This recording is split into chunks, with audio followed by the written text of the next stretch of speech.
matched teams. Yeah, they really do.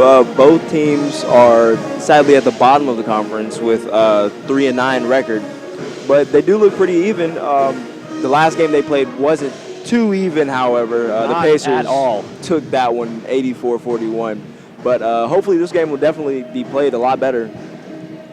One thing the Braves have going for them is home court advantage. UNCP 7-3 at home this season. Both teams are on a 4-game losing streak, so something's got to give here tonight, as UNCP will look to pick up a much-needed Peach Belt Conference home win. They'll be wearing their black jerseys at home today on Lumbee Guaranty Bank Court. USC Aiken, the Pacers, will be wearing their white jerseys. Now, the Braves took a heartbreaking loss on the road at Flagler last time out. That was Saturday afternoon. UNCP held a 6-point lead with 3.5 minutes left, but 9 fourth quarter turnovers really doomed the Braves in that one. They ended up dropping that contest 60-58. Braves out there looking to take better care of the ball here today in this one. They turned it over 22 times the last time they played the Pacers early in January. Yeah, and it really didn't look too pretty with the way that the Pacers were shooting that game, and with the amount of turnovers, there was no chance they were going to win that game. But they really look forward to taking better care of the ball, putting up a better game, and getting this win today. USC Aiken 8-13 overall, 3-9 in the Peach Belt Conference. Their head coach is Mike Brandt. He's in his 14th season at the helm in Aiken, South Carolina.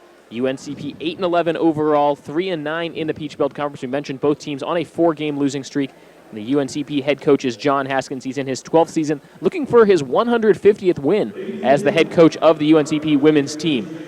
National anthem time here in Pembroke. So we will step aside when we come back. We've got the starting lineups and the opening tip. This is UNCP Braves women's basketball. Was before us. It was a dangerous area. All of Vietnam was dangerous. The carnage of war left an indelible mark on me. We came back.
Aiken, a Peach Belt Conference showdown, and something of a must-win for both teams as they try to battle their way out of the cellar in the PBC's East Division.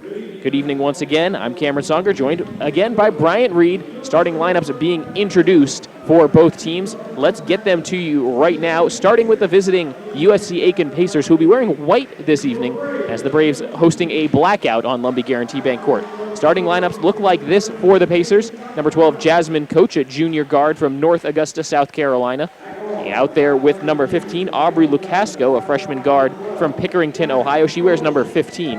Number 21, Stephanie Ball, is probably the star player for USC Aiken. Senior guard from Fort Pierce, Florida, is the conference leader in assists per game and over 4 assists per outing. In the front court, Alexis Ware, a junior. She wears number 23 from Panama City, Florida. And rounding out the starting lineup for USC Aiken is number 30, Cassie Johansson, second in the conference in blocks per game with 3.1 blocks per game. The 6'1 senior. You better not take it in the paint against her. No, definitely. You might have to make an acrobatic move if you go up against the paint against her because she's standing pretty tall there in the middle and looking pretty strong as well.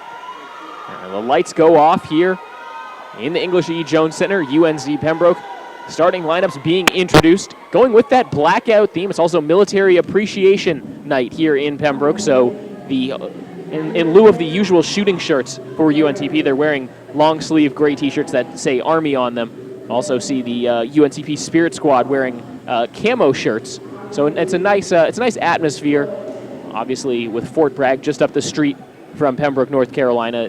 Really important to recognize the armed forces. A nice presentation of the colors before the national anthem as well, as everybody really getting into the spirit and going with the blackout as well. Starting lineups for UNCP, a similar look to what we're used to seeing. Jasmine Huntley will run the one for UNCP, the team's leading scorer at 11.3 points per game.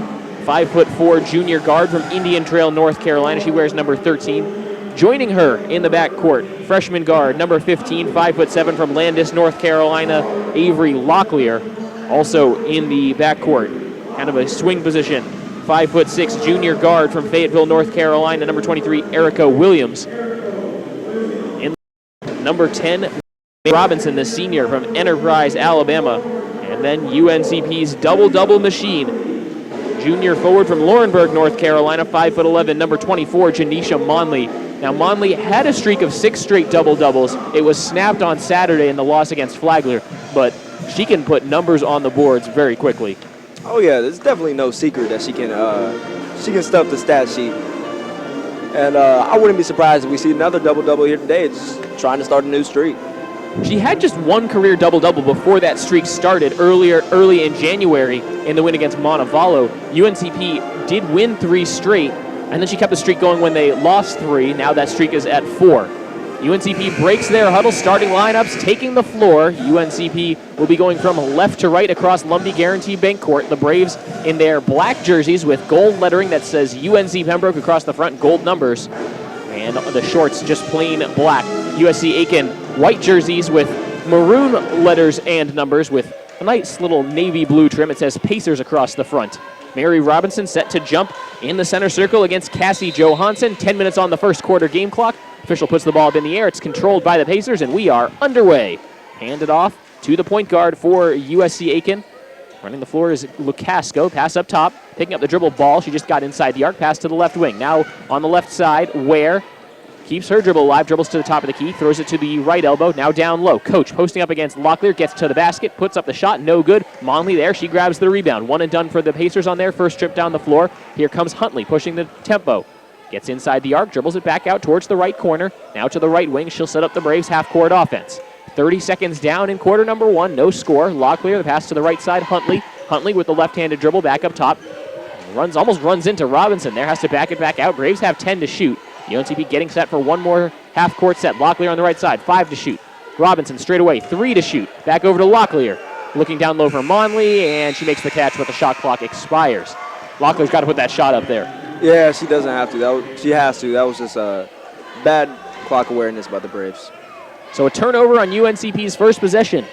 1 minute in the books, still no score. Robinson defending on the left wing. On the dribble, it's Ware. She takes it up top, throws it to the right side. Coach holds it above her head, lobs a pass down low, gets tipped by Robinson and stolen. Here come the Braves back the other way. Williams across midcourt, dribbles it with her right hand, picks it up, throws it up top for Robinson. Robinson, nice little crossover move, doesn't free up any space. Gets the pass back from Locklear. Now they get it to Huntley. Huntley with 17 to shoot, past the left side, Williams. Robinson now, they look down low, get to Monley on the left block. Monley going towards the basket, puts up the shot a little too strong, and the Pacers grab the rebound. So still no scores. We've played about 90 seconds now.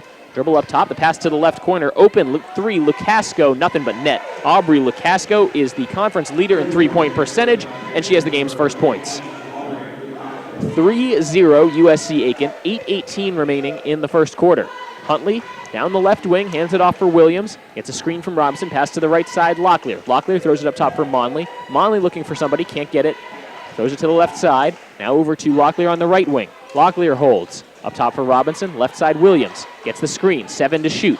Down the right side of the lane, goes up with a double pump layup around the rim and out. Rebound tipped to USC Aiken by a Pacer player, and here come the visiting team. Across midcourt. Pass to the right side, and that's traveling as Jasmine Coach couldn't handle that pass. So some tough offensive sequences here for both teams as it's been a little slow. These teams maybe still feeling each other out as the Braves have yet to put points on the board. We've played just over 2 minutes. There's 7:43 to go in the first quarter. Mary Robinson stopped to tie her shoe, so the Braves were playing 4 on 5, and now she finally runs back into the offensive play, but it cost the Braves 9 seconds off the shot clock. Bounce pass to Locklear, right wing, finding a cutting Monley under the basket. Tough shot. It rolls in. Wow, I think someone got a piece of that. Janisha Monley still scores. UNCP falls behind 3-2 as the scoreboard power has been lost, and now the officials will blow the play dead because the shot clock is turned off. Well, I'll tell you what, we're dealing with some storms. There's some lightning and thunder happening in the Pembroke area. And now we're going to have to stop the game right now as they got to figure out how to get power restored to the scoreboards in the gym. Yeah, with all this rain going on. It actually just started not too long ago. There's hard lightning going on as well. Probably what caused the outage. Now, basketball, unlike a lot of other sports, you can't really play without a functioning score because of the shot clock. Now, soccer, baseball, even football, you could say, just let the officials keep time on the floor and just go with that. Now, if you're watching here on the stream, we do have the score up for you, and now the scoreboards in the arena jumping back to life momentarily. I was gonna say they might have to use a throwback clock and just bring one out, one of the mobile clocks that they use for intramural games. That would be a serious else? throwback, but I'm not sure how that would solve the problem of a shot clock. Oh, yeah, that's true. You might need somebody out there counting down the shot clock, the PA. Out the time. Yeah, 10, 9. 8. I mean, if you've been to a soccer game here at UNC Pembroke, that is actually a requirement that the PA does that. They count down from the they say 1 minute remaining, then they count down the final 10 seconds. These are things you learn when you work in a sports information department, Brian. There's still no scoreboards on in the arena. Hoping this is going to get fixed soon. Teams huddled up along their benches. We'll reset the action for you so far, but there hasn't been much that's happened. Teams slow to get going in terms of scoring. USC Aiken has a 3-2 lead. 7:18 remaining in the first quarter. So if you're just joining us, you haven't missed much, and you've joined us at an interesting time as the scoreboard's still off. There they go. It looks like they're jumping back to life once again. They had it, and now it's back off, and now it's back on again. Well, this is fascinating play-by-play right here for you as the scoreboards have been off and on. It looks like now they've stayed on for about 3 or 4 seconds, and I think this time they might be on to stay. UNCP out there with their starting 5. It's Williams, Locklear, Huntley, Monley, and Robinson. USC Aiken also out there with their starting 5. It's Coach, Lukasco, Ware, Johansson, and Ball. 7:18 to go in the first quarter. USC Aiken will be awarded a throw-in from mid-court, which is where the play was stopped. 26 on the shot clock. 7:29 to play in the first half as I think some extra time had run off. It was at 7:19 on our video board score strip, which had stayed alive. And at a certain point, you wondered, hey, just pull up a laptop, put it on YouTube.com, and put that on the baseline. Everyone just has to squint and see how much time is left. Obviously, that's not going to work for anybody. So the problem was not with the score keeping equipment; it was with the scoreboards themselves. That's how we still have the score for you. But anyway, back in action. Right corner 3 ball, a little too short this time on the attempt by Alexis Ware. Braves tip the rebounds away from themselves. Finally, do track it down. Huntley across midcourt. Huntley getting right to the basket, has her shot blocked by Johansson, and Johansson grabs the rebound in transition. Across midcourt. Just inside the arc, a long 2, nothing but net for Lukasco. She's got all 5 points for USC Aiken as the Pacers have a 5-2 lead 3 minutes into this one. Williams off the Robinson screen, down the right side of the lane. through contact, lays it in off the glass. Erica Williams for 2, and it's 5-4. So Williams and Monley have the 2 buckets for UNCP. Lacasco has all of the Pacers' points. Ball on the left wing, throws it up top. Held by Coach, pass to the right side. 3-point attempt on the way for Ware, a little too strong. Strong box out by Locklear. Huntley tracks down the rebound. She's running right down the middle of the floor, but no numbers for the Braves in transition. Locklear up top to Robinson, to the left side, Williams. On the left wing now, Huntley feeds the low post. Triple team comes. Monley lost the ball, has it poked away. It bounces out to the arc. They'll call the foul. And Huntley got up a practice three-pointer there, didn't make it. And the foul called on number 21, Stephanie Ball. Her first, team's first. UNCP gets a fresh 30 to shoot, 6:20 to go in the first quarter. Braves down by 1 in the early going. Long inbounds pass up top for Williams. Pass to the left side for Huntley now. Huntley dribbling with her right hand back up top. Straight away now around the right side of the arc. It's in the hands of Robinson. Now the free throw line, Monley towards a double team. Offensive foul called as she lays it up and in. No doubt about that one, though. Stepping in to take the charge, Jasmine Coach. Yeah, right now I was looking at on the post. They're trying to do their very best to stop Monley. I think they know what she can do, and they're just trying not to let her get hot at any point in this game. Well, Monley fouled out of that game on Saturday. So did Mary Robinson. That both happened in the last 4 minutes of the game. That's what ended up costing the Braves. Straightaway 3. Monley gets a piece of it. Rebound to Johansson as no one really was sure where that ball was. In the right corner, Lacasco. She dribbles back up top, throws it up top for Ware, who has to come off her line to make the catch. Now Ball, 3-point attempt with a hand in her face. Not this time. Robinson there for the rebound. So the Lasers not on target in the early going for USC Aiken. Huntley, a nice crossover to the left wing. It goes to Williams. Williams works off a Robinson screen on the right side. Locklear up top. Monley at the free throw line. Faces up. Double team comes. Trying to go past her defender. Lays it up. Missed the shot. They'll call the foul on Johansson, who apparently got her on the arm.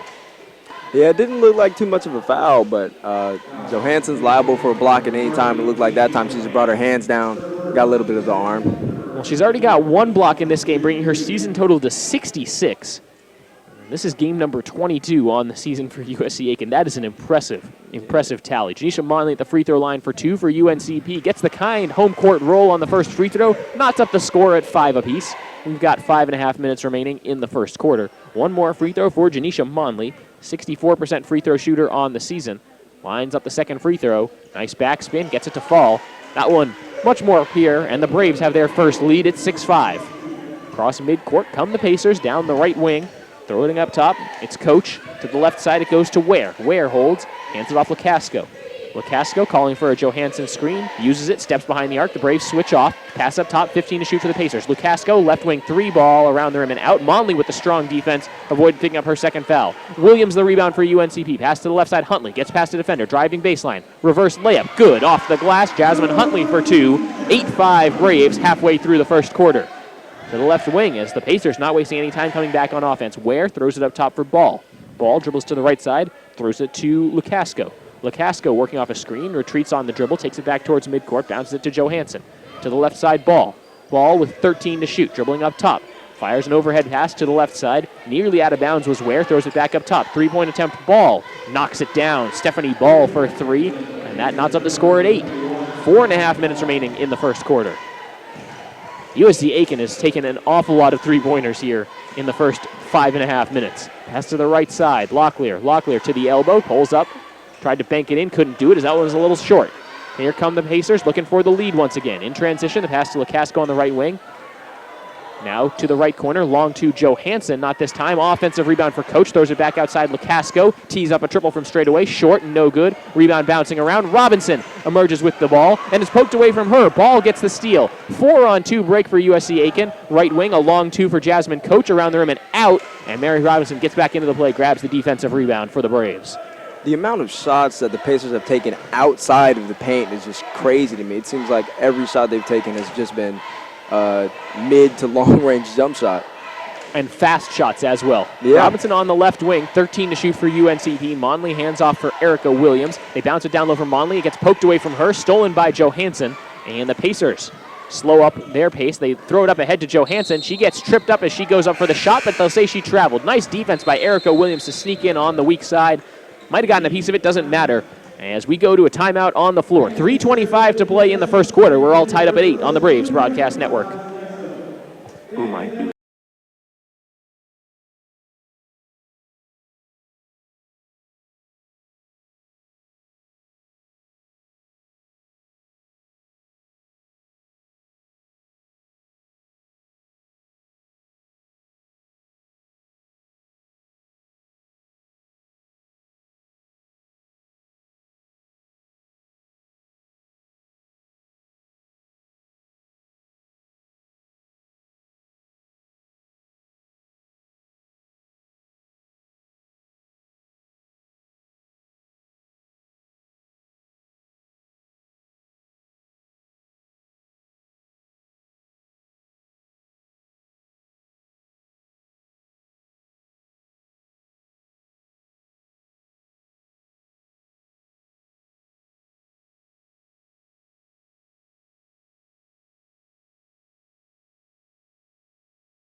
Back in Pembroke, USC Aiken and UNCP tied at 8, 3:25 remaining in the first quarter. With Brian Reed, I'm Cameron Songer. Thank you for joining us on the Braves Broadcast Network.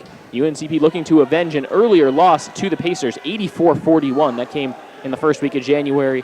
Pacers shot a lot of threes in that game. They shot them well. Not so hot here to start this game. Locklear on the right side. She's dialing long distance. Can't connect. Rebound tipped around. Pacers finally control it as it's Mariah Durian, who just checked into the game, gets the board, hands it off to Grasillo, who's also in the game for the first time for the Pacers. Bounce pass up top. Duff. Free throw line jump shot around the rim and out. Defensive rebound for the Braves by Sadeza Love. Locklear on the right side. Locklear the up fake. Up top, Robinson looking down low for Love. Pass gets tipped away. Tips it back to Robinson, who saves it from going out of bounds. Braves have 15 to shoot. On the left side, Williams. Williams off a screen to the right side, Locklear. Back up top for Williams. Robinson. Now Huntley. No one taking the open three there for the Braves. Now they just have 5 to shoot. Locklear on the right side. Up top, Robinson. Straightaway three-pointer off the rim, no good. Williams gets her hands on the rebound. Couldn't keep it in play. And now USC Aiken, they just couldn't stick a fork in it either. Braves will get the inbound. Yeah, I don't know what the Braves are doing. They had multiple open shots down there, and I understand if you're not the best three-point shooter, but if you have an open shot, I suggest you take it, especially with the clock running down like it was. Huntley to throw it in for the Braves. 2.5 minutes remaining in the first quarter. Pacers and Braves tied up at 8. To the left wing it goes for Williams. Robinson sets the screen. She gets inside the arc, throws it back out for Huntley. Huntley, the lefty dribble. Pounding into the hardwood. Braves setting up a half-court play as USC Aiken in a 2-3 zone. Down low to Love. Fall away. Hook shot. No good. Defense was all over her there. Nice D by Durian, the senior forward. So back come the Pacers looking for the lead once again. Down low. They get it to Duff. She picks up her dribble. Throws it out to the left wing. Three-point attempt. Gilreath can't hit. Rebound bouncing around. It's taken away from Love, and the Pacers get another chance. To the free throw line and back out. Driving baseline under the basket. Kick out. And stepping on the baseline there was Kate Duff. That's a turnover by USC Aiken. Yeah, it was great defense to force the ball handler towards the sideline and then just make her step on that out of bounds. So the Braves take the ball up the left wing as Crystal Hicks set to check in on the next dead ball for UNCP. Under 2 minutes remaining in the first quarter, a low-scoring one. We're tied up at 8. Sadeza Love in the paint, throws it out to the right side, Locklear. Up top, Robinson, keeping the ball moving. Sadeza Love was camped out under the basket. They'll call 3 in the key. Another turnover by the Braves. As a quick look at the stats in this one, it really hasn't been pretty for either side. UNCP's turned it over now 5 times. The Pacers have turned it over 4 times, and neither team shooting better than 30% from the field. Yeah, it's really not looking too pretty right now. The Pacers, though, they'll try to shoot their way out of it. Phoenicia Lawson checked into the game for Love, driving to the basket, and they'll call the foul on Lawson, who had switched out on the point guard, Grasillo. And a heads-up play there by Caitlin Grasillo to work the mismatch, get to the basket, and she will be rewarded with 2 free throws. Caitlin Grasillo, senior guard from Charleston, South Carolina, a transfer from Presbyterian College, hits the first free throw to give the Pacers a 9-8 lead. 1:19 remaining in the first quarter. Grasillo, an 83% free throw shooter on the season, and she hits both. Averages less than a point per game in 16 minutes per game. So rare to see her get to the line, but she's able to take advantage this time. 10-8 is the Pacer lead. Bounce pass to the right side. Williams up top. Locklear, 3-ball for the lead. Not this time. Hicks tracks down the rebound. Throws it up top, but she traveled first. Another Braves turnover. That's number 6 in the quarter, and that one was avoidable. Yeah, it was. That was put the ball on the floor. Crystal Hicks changing her pivot foot at the last second, and you can't do that. So on the right side it goes. The Pacers up 2, working off a screen. Gilreath throws it up top. To the left side it goes Addison. Addison with the righty dribble. Throws it up top. 15 to shoot for the Pacers. On the right side, Grasillo. She tries the pick and roll. Huntley reads it, intercepts the pass. Back come the Braves. Huntley taking it herself towards the basket.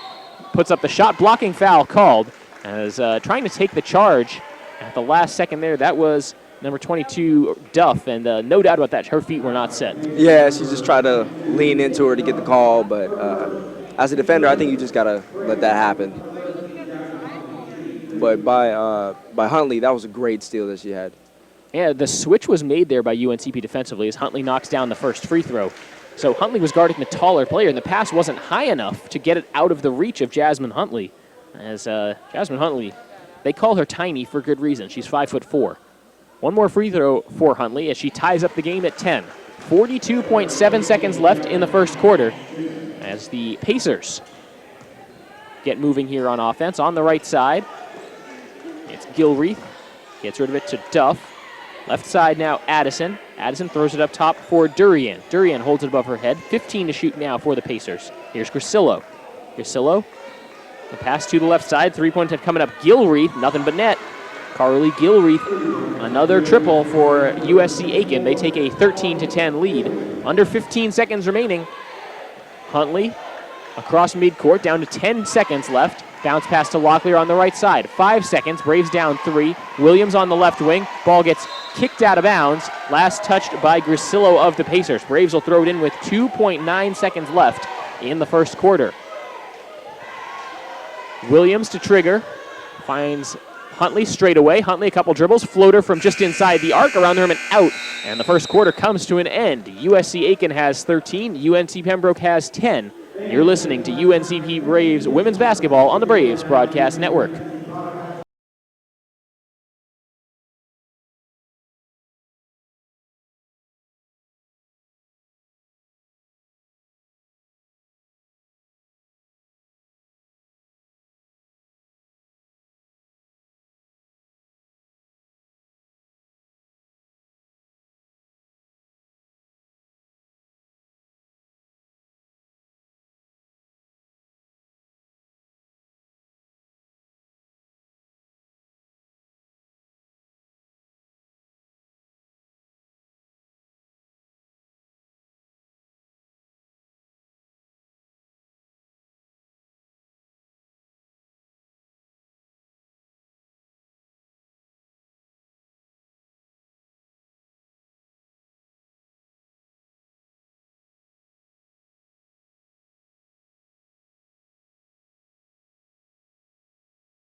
Welcome back to Pembroke. UNCP trailing USC Aiken 13-10 after one quarter of play. With Bryant Reed, I'm Cameron Songer. And Bryant, it wasn't a great first quarter for UNCP. A lot of turnovers really doomed what they were trying to do. Yeah, it kind of just killed them. They're still in this game, only down by 3, but without those turnovers, they could possibly be up right now. Monley in the paint, a tough shot, high off the glass, hits every part of the rim and misses. Hicks grabs the offensive rebound, throws it back out for Huntley. Locklear straight away now, driving down the right side lane. She gets to the basket, offensive foul called. UNCP really aggressively driving the lane, and that's the second time there's been a charge called on the Braves. Yeah, and I just don't think they're being aware. I think it's clear to me that both of these teams have two different philosophies going on. UNCP wants to drive and take it to the hole as much as they can, and the Pacers just want to shoot, keep shooting, and nothing but shoot. Yeah, the Pacers took 15 field goal attempts in the first quarter. 10 of them were from behind the arc. They made 3 of 10 from deep, 4 of 15 overall. This time they get it right down low. The layup right under the basket. Good for Jasmine Coach. That's a textbook pick and roll. And the Pacers have the first points of the second quarter. It's 15-10, 30 seconds into quarter number 2. Locklear up top, throws it to Stevens on the right wing. Now Hicks straight away, throws it to the left side, Huntley. Now Locklear right in front of the visitor bench. Up top, Hicks sets the screen for Stevens. Huntley in the right corner, tries to go right baseline. Bounce pass looking for Monley, tipped out, last touch by the Braves. And another turnover by the black and gold. Wearing the black and gold here today on a blackout night in Pembroke. UNCP wearing their road blacks. USC Aiken in the home whites. 15-10 the score. 1 minute in the books in quarter number 2. Pick and roll switched by the Braves to the right wing. The pass goes to Lukasco. Another pick, and this time Hicks switches out on her. Bounces up top for Johansson. To the left wing it goes Ball. Ball holds at her waist. Looking for a pick and roll. It's tipped, but possession maintained by the Pacers. Good defense by Monley. To the left elbow, Johansson. Pass up top. 2 to shoot. Coach gets rid of it. Deep 3 on the way. Off the front rim and out. Offensive rebound for Coach. Tries to bank it in. Can't do it. Johansson grabs the offensive rebound. She misses the open layup. Coach grabs another offensive rebound for USC Aiken, and she's finally fouled. I'm telling you, they got bailed out. They got bailed out because the shot clock was running down. It was a poor shot, and Pembroke just didn't box out. They didn't want him bad enough. Coach on the inbounds pass, airballs the shot, tips her own rebound, passes it to a Braves player, and then the Braves can't clear the rebound as Monley throws it right into the Braves bench. Huntley running into Coach John Haskins, and it's another turnover by the Braves. At the risk of sounding like a broken record, the Braves have turned it over an awful lot. That is their 9th turnover of the game. Now a foul on the inbounds before it can even be thrown in. And this one will go against UNCP as well. They'll call it on Huntley, her first.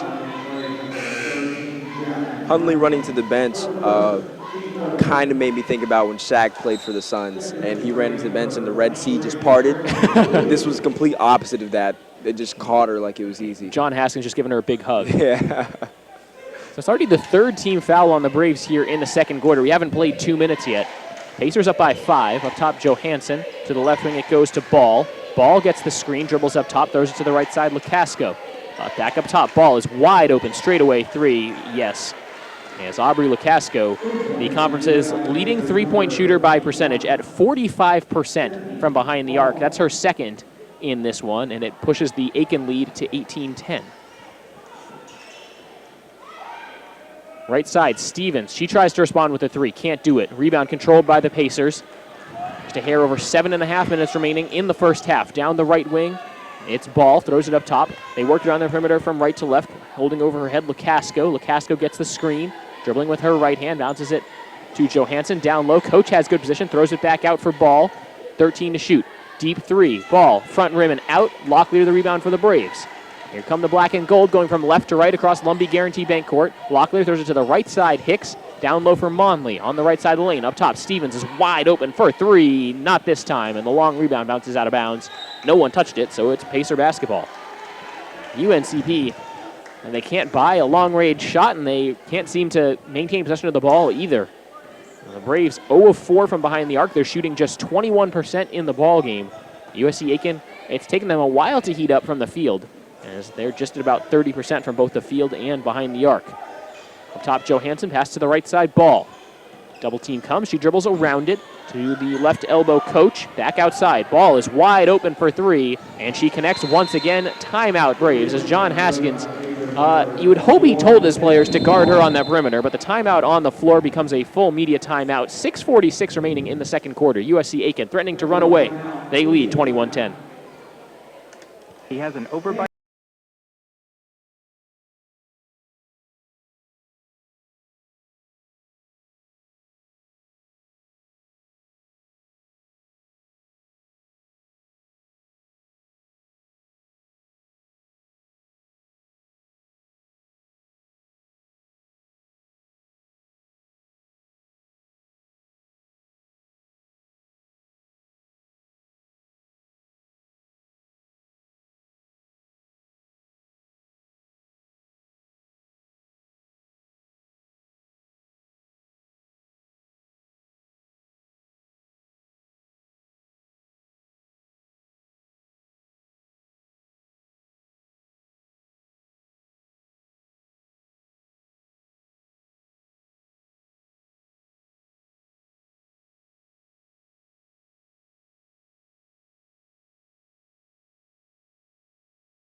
Braves take it back on offense. On the right side, it's Locklear. Throws it to Stevens, who works it to the left corner. Down low to Monley. This is a good look for UNCP. She puts up the shot, and she's fouled. Boy, after UNCP had really struggled with some offensive sets. Quick, sharp ball movement on this trip coming out of the timeout, and they draw the foul. Yeah, they really needed something like that to try and spark a little run here to get something going. And the foul on Johansson, the faster you can get her out this game or at least put her in foul trouble, then the better chance you have of keeping up with what you want to do and getting the ball down in the post. Monley hits the first free throw. It is the second foul on Johansson, who goes to the bench, trying to avoid getting her in serious foul trouble. Second free throw for Monley. Back rim and out. Locklear gets her hands on the rebound, but it's not enough as Coach gobbles it up for USC Aiken. Pacers come back on offense. Outside. Now Coach straight away. Inside the free throw line, Durian steps behind the free throw line, knocks it down. Mariah Durian, the 5'11" senior post from California, showing off the stroke. Stevens just inside the arc. No one guards her. She says, I'll take 2 points. Thank you very much.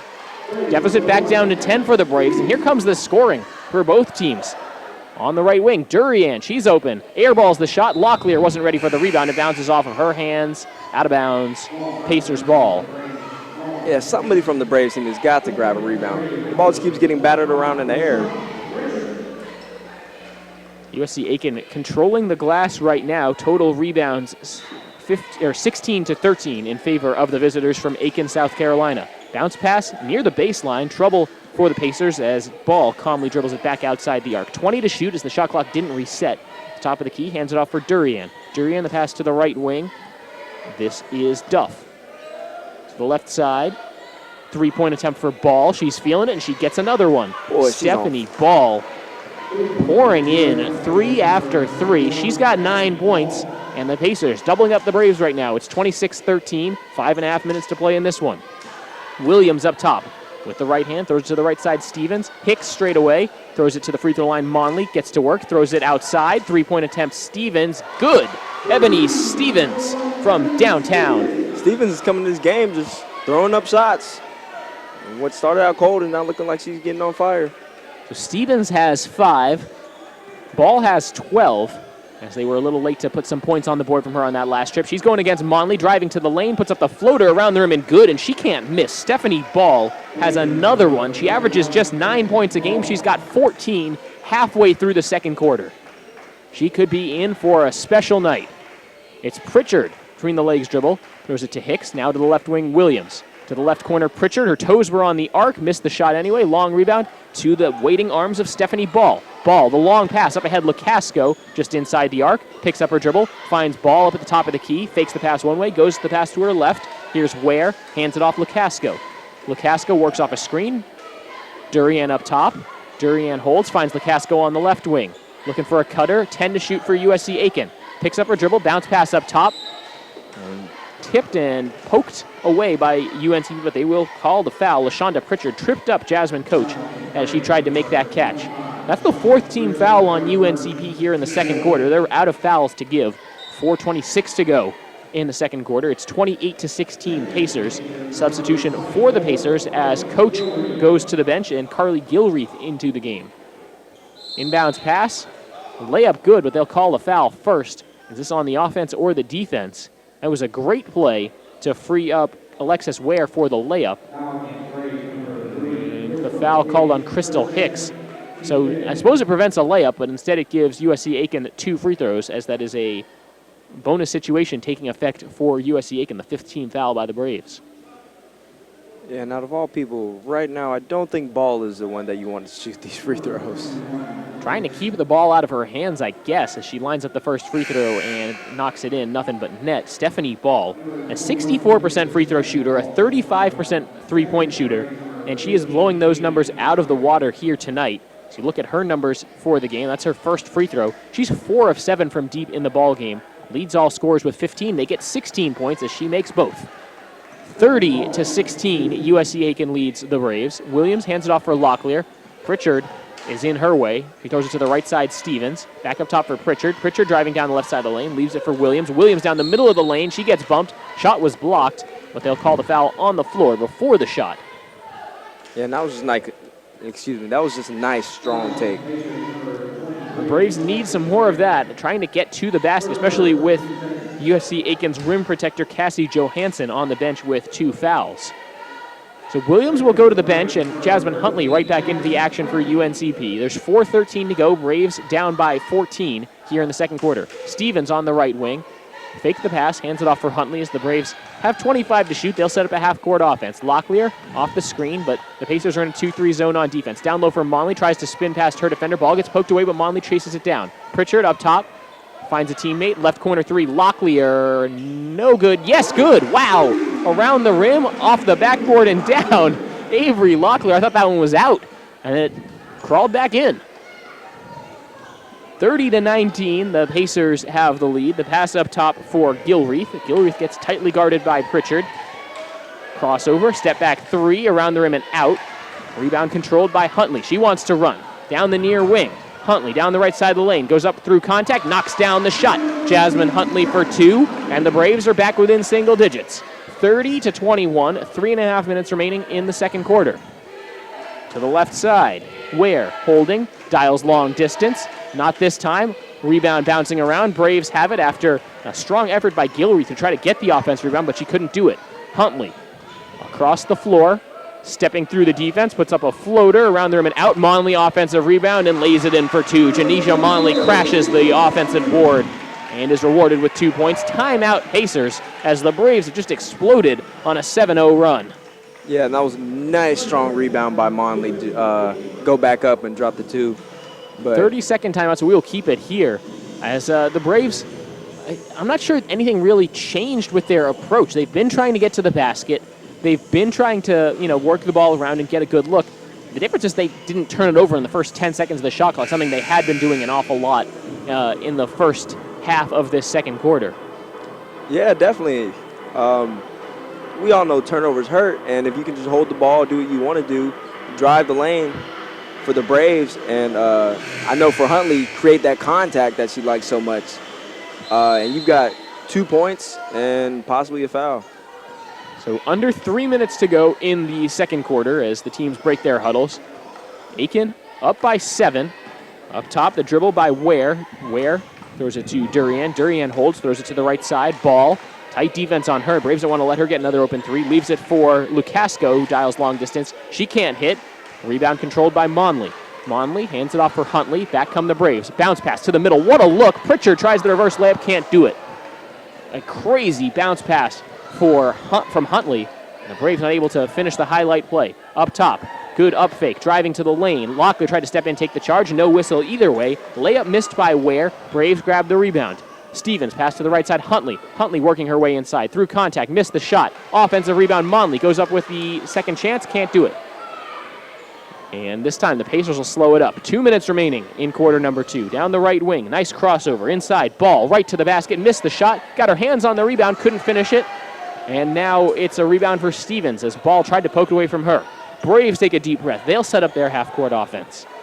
This game being played with some serious pace right now. Right side, Stevens. Huntley.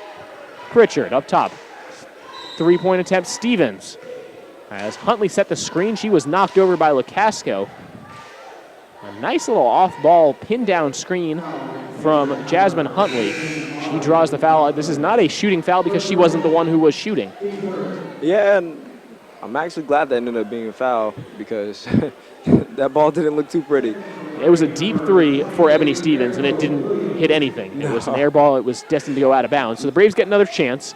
1:38 to play in the second quarter. Braves trailing by 7. To the right side, Stevens again. Up top for Locklear. Throws it to the left side. A tall pass. Huntley climbs the ladder, makes the catch. 15 to shoot now for the Braves. Huntley crosses over, throws it to the right side. Stevens works her way inside, out to Williams. Monley, a good up fake, but she gets double teamed. Spins towards the middle, tries to bank it in, and she completes the layup. Janisha Monley, another one. She's got 9. The Braves deficit is down to 5. That was a great move by Monley with the step through. Got her defender up in the air and then split a double team. 3-point attempt. Ball. She's been feeling it. Can't get this one. Huntley with the rebound up the right wing. Here she comes. Wants to take it herself. Dishes it out to Stevens. Stevens driving the lane. Puts up the floater around the rim and out. Defensive rebound for Coach. Here come the Pacers. Up the far wing. Durian in front of the Braves bench. Throws it up top for Grisillos. We're under a minute remaining. Ball open. 3-point attempt. He's lost the stroke as she misses that one. And the rebound by Monley for the Braves. Boy, UNCP dodged a bullet there the way Stephanie Ball has been shooting 3-pointers in this one. Here's Huntley.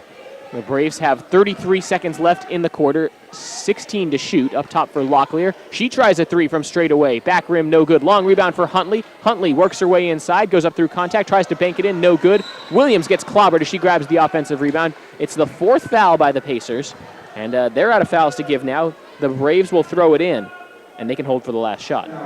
Yeah, definitely. 22 seconds left. You want to look for something good.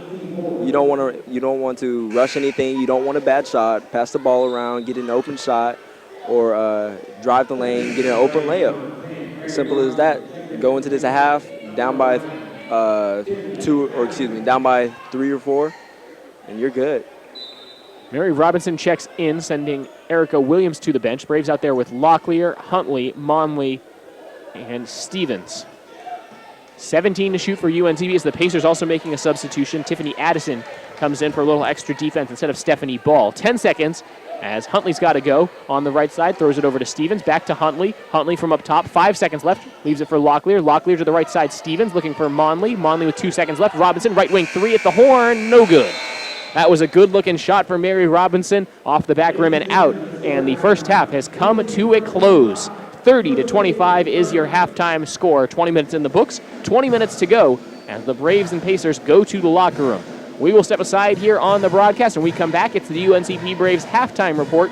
We'll break down this first half, give you stats and analysis from the first 20 minutes of play, and we'll also take a look around the conference. You're listening to UNCP Braves Women's Basketball on the Braves Broadcast Network.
Welcome back to Pembroke. UNCP trails the USC Aiken Pacers 30-25 at halftime.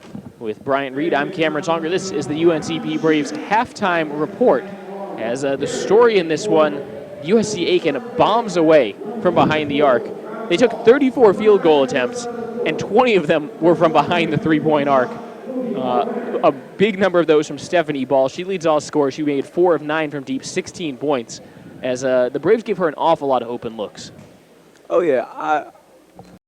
I really struggle in trying to figure out what kind of defense that they want to play in order to stop them. Maybe it might need to be a box and one, but at all costs, you've got to stop Stephanie Ball, because if you stop her, then you're looking at a pretty even matchup right here, because she's got most of Aiken's points.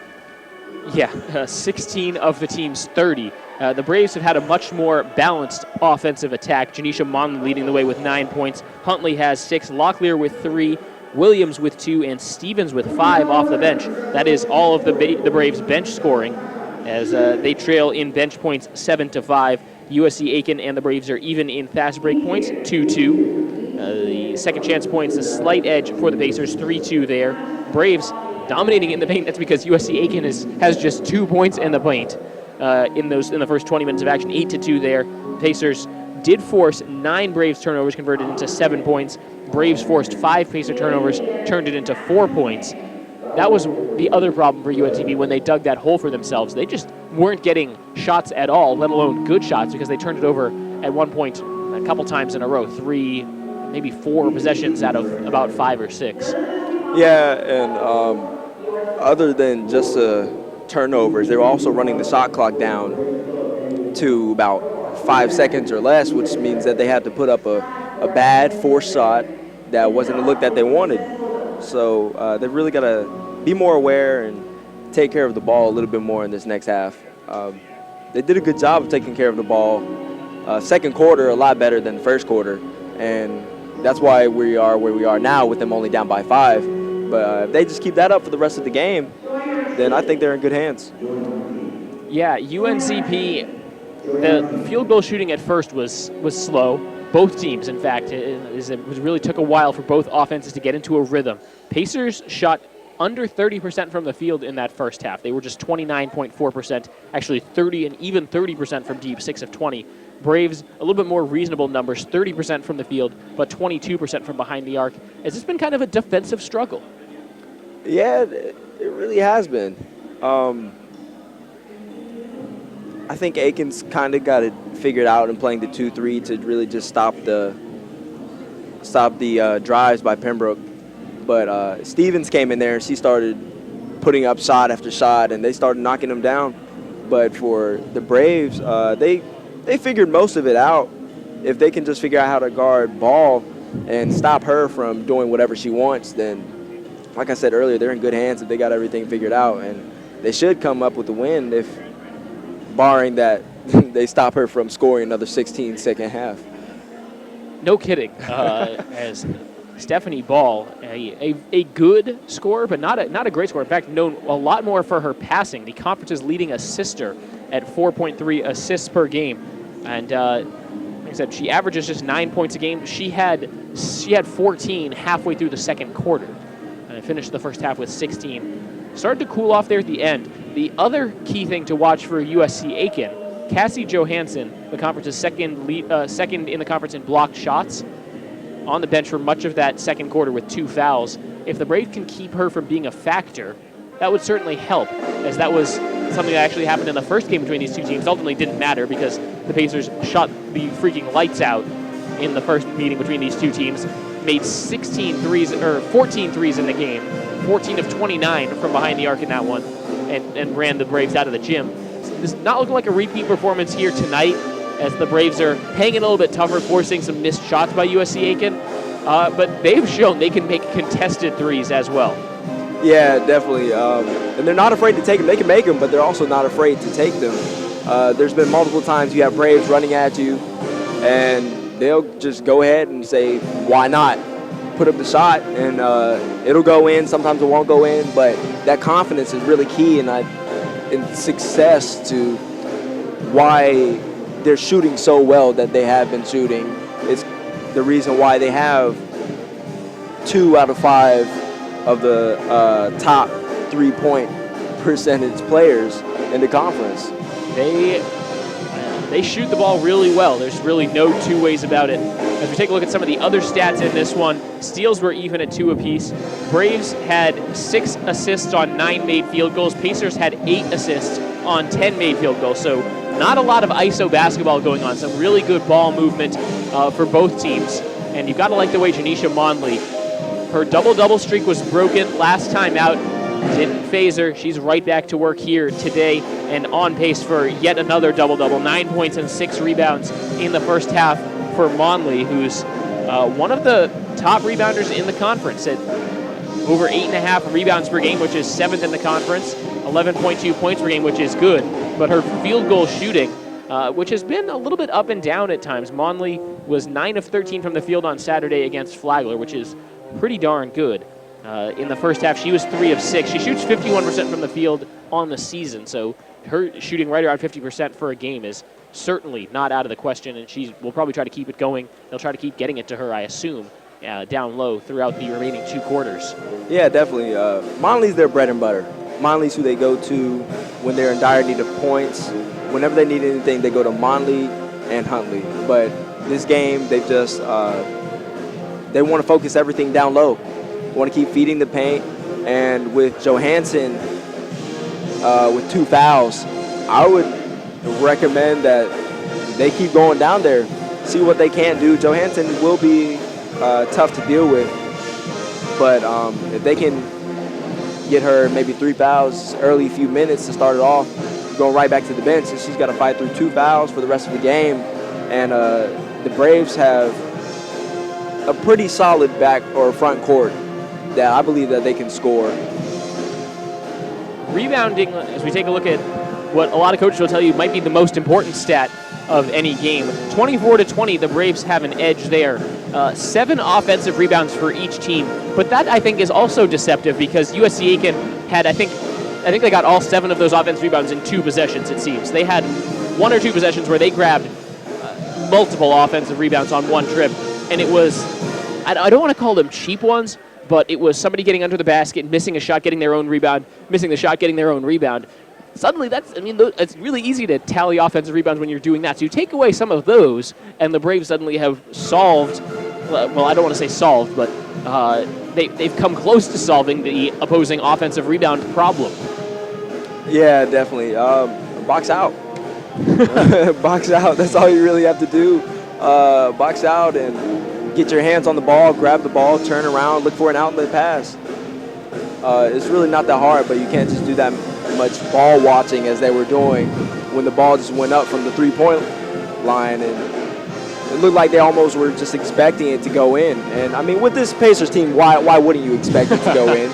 But I mean, you got to expect the unexpected and just grab the ball. Grab the ball. Braves trailing at halftime 30-25. Let's take a look at some of the other scores around the Peach Belt Conference, as all 14 teams in doubleheader action this evening around the Peach Belt Conference. Montevallo leads Georgia Southwestern as that one approaches the end of the second quarter, 27-24. Halftime at Francis Marion, where it's a close one. Lander leads the Patriots just 38-35 in a PBC East showdown there. Clayton State and Columbus State also locked in a close one. 2 teams that have both been ranked in the top 25 in Division II women's college basketball this season. Columbus State with a 37-35 lead at the break there.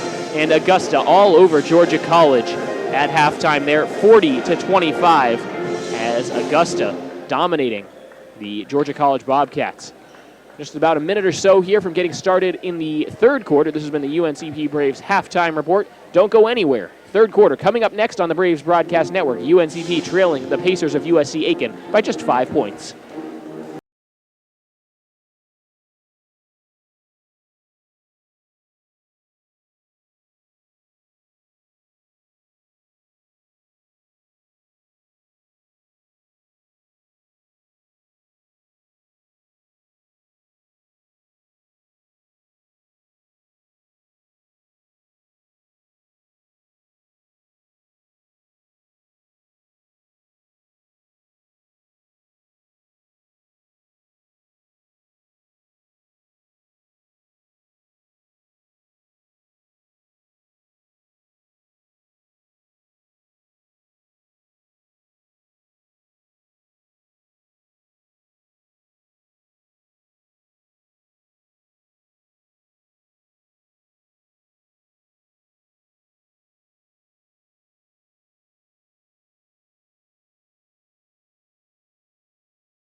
Third quarter set to get underway in the English E. Jones Center in Pembroke, North Carolina. It's Peach Belt Conference women's basketball action as the Braves of UNCP trailed the USC Aiken Pacers 30-25. Start of the third quarter here on Lumbee Guaranty Bank Court.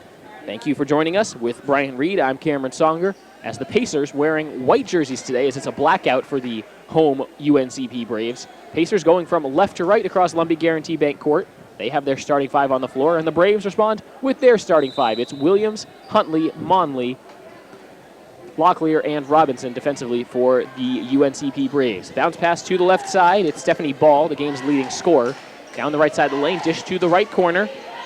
Now down low, they get it to Johansson. She lays it up and in off the glass. Cassie Johansson was limited by foul trouble in the first half. She has her first 2 points of the evening, and the Pacer lead is 32-25. Huntley up top is the first 30 seconds off the third quarter game clock. To the right wing, Locklear up top, looking for Monley down low. The pass gets tipped and saved out of bounds by Lukasco. Good hands defensively by Johansson. She's running the floor, calling for it. They lob it to her down low, but Monley gets her hands on it, tips it away, and the Braves have a steal. Here comes Huntley across the timeline, dribbling with her right hand down the right side of the lane, swings it back out towards the corner, and throws it up top for Mary Robinson. She works it towards the left side. Locklear now dribbling, pass to the right side, Huntley. Huntley directing traffic, dribbling with her left hand, backs it out towards the Brave Head logo at midcourt. 11 to shoot for the black and gold.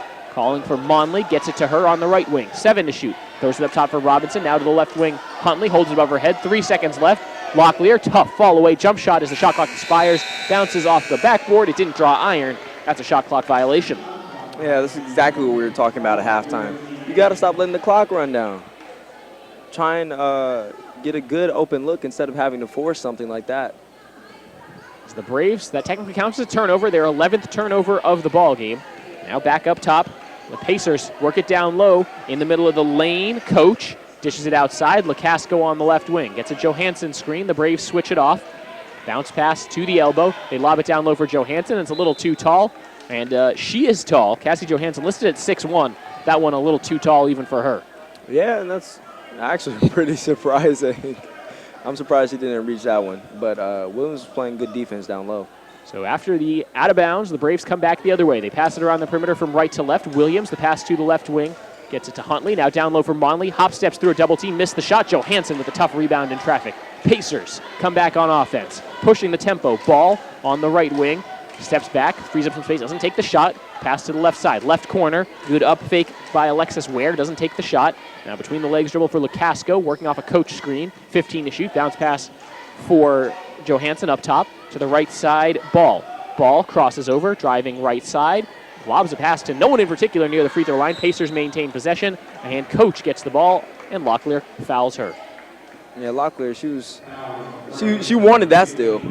She was going right for it and didn't even seem like she paid attention to Coach at all. Kind of wrap trip that almost looked like an intentional foul, like what you would do in the last minute of a close game when you're losing. But the Braves give the foul, which gives a fresh 30 for the visiting Pacers. Free throw line jump shot. Ball can't get it to go. Offensive rebound goes back out. Lukasco, three-pointer on the way, no good. Huntley controls the rebound for the Braves. 7.5 minutes remaining in the third quarter. Braves trailing by 7. Pass to the right wing. Williams for 3. Not this time. And the rebound again by Cassie Johansson. So back to the point guard, Ball, who had the hot hand in the first half, but has cooled off since then. Backs it back out. Huntley guards her. On the right wing, throws it to the left side. Left corner now in the hands of Alexis Ware. Here's Lukasco, works off a coach screen. Bounce pass up top, Johansson to the right side, Ball. 10 to shoot for the Pacers. Working off a screen to the free throw line, dishes, left elbow. Here's Coach, gets inside, puts up the shot, knocks it in. Jasmine Coach for 2, and the Pacers lead is 34-25. 3 minutes in the books here in the third quarter. Huntley throws it to the right side, Locklear up top Robinson. They work it to the left side for Williams. Back over to Locklear in front of the Braves bench on the far side. Robinson, pass to the free throw line, Monley, faces up, takes the free throw line jump shot around the rim and down. Tanisha Monley gets another kind roll. She's got 11. Tanisha Monley on double-double watch once again. She's got 11 points to go with her 6 rebounds. Lukasco off the screen, thought about the 3, they get it down low. Johansson got stripped, Braves get the steal. She hopped right into the middle of the lane, and now the Braves run back the other way. Locklear, left wing 3, banks it in. Avery Locklear from downtown. Now a whistle on the floor as there was a foul away from the basketball. They'll call it on number 22, Kate Duff. So it just goes down as a foul, a team foul for the Pacers. They'll count the basket, makes it 34-30 with 6:15 remaining. Pacers now walk it back up. Foul called on number 23, Alexis Ware, her first personal. Up top, Ball tries to turn the corner, can't do it. Dishes it out to the right corner, Ware. Ware hands it off, gets it passed back. She dials long distance, barely draws iron on the shot. Rebound to the far corner where Huntley tracks it down. Huntley sprinting up the floor. It's poked away, and they'll call the reach-in foul on Stephanie Ball. It's really hard to steal the ball from Jasmine Huntley when she's sprinting down the floor. Yeah, I know, and more does she know how to put pressure on the defense when she pushes it. She is moving down there. And that the low dribble, even when she's sprinting, because she's just 5'4". Williams from the left block, back outside for Monley. Monley finds Huntley, right corner three. Yes! Jasmine Huntley from downtown. It's a one-point game. 34-33. Huntley's got 9. Pacers want to run. Braves sprint back on defense. They cut it off. 5:40 remaining in the third quarter. Up top, here's Ball. To the left wing it goes Lacasco. Lacasco working off a coach screen. Braves work their way around it. Bounce pass to Johansson. To the right side, Ware.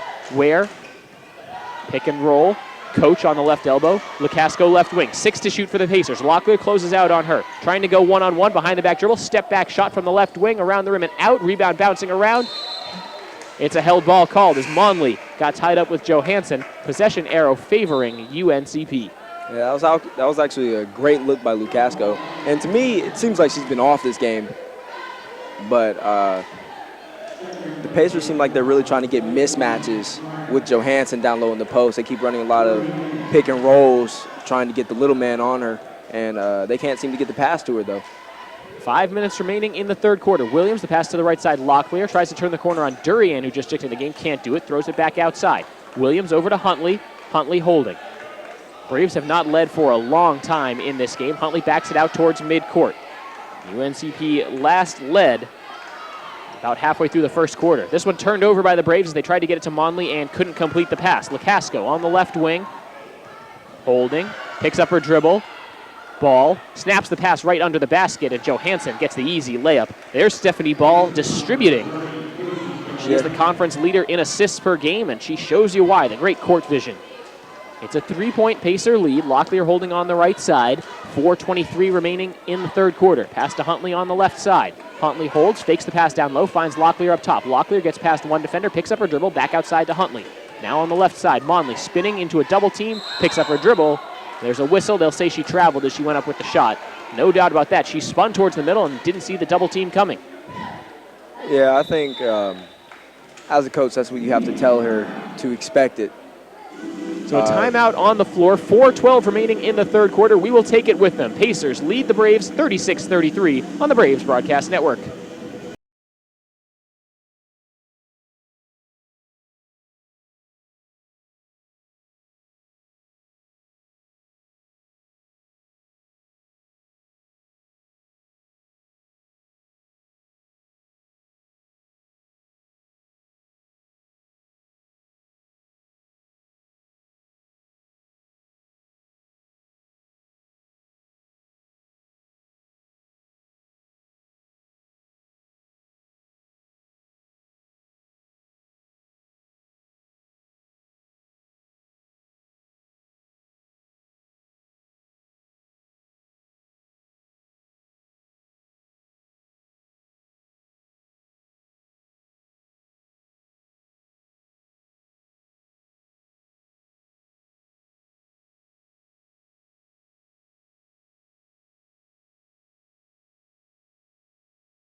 Back in Pembroke, the Pacers have led by as many as 14 earlier in this game. The Braves have scratched and clawed their way all the way back into this one. They got it down to 1, haven't taken the lead since early in the first quarter.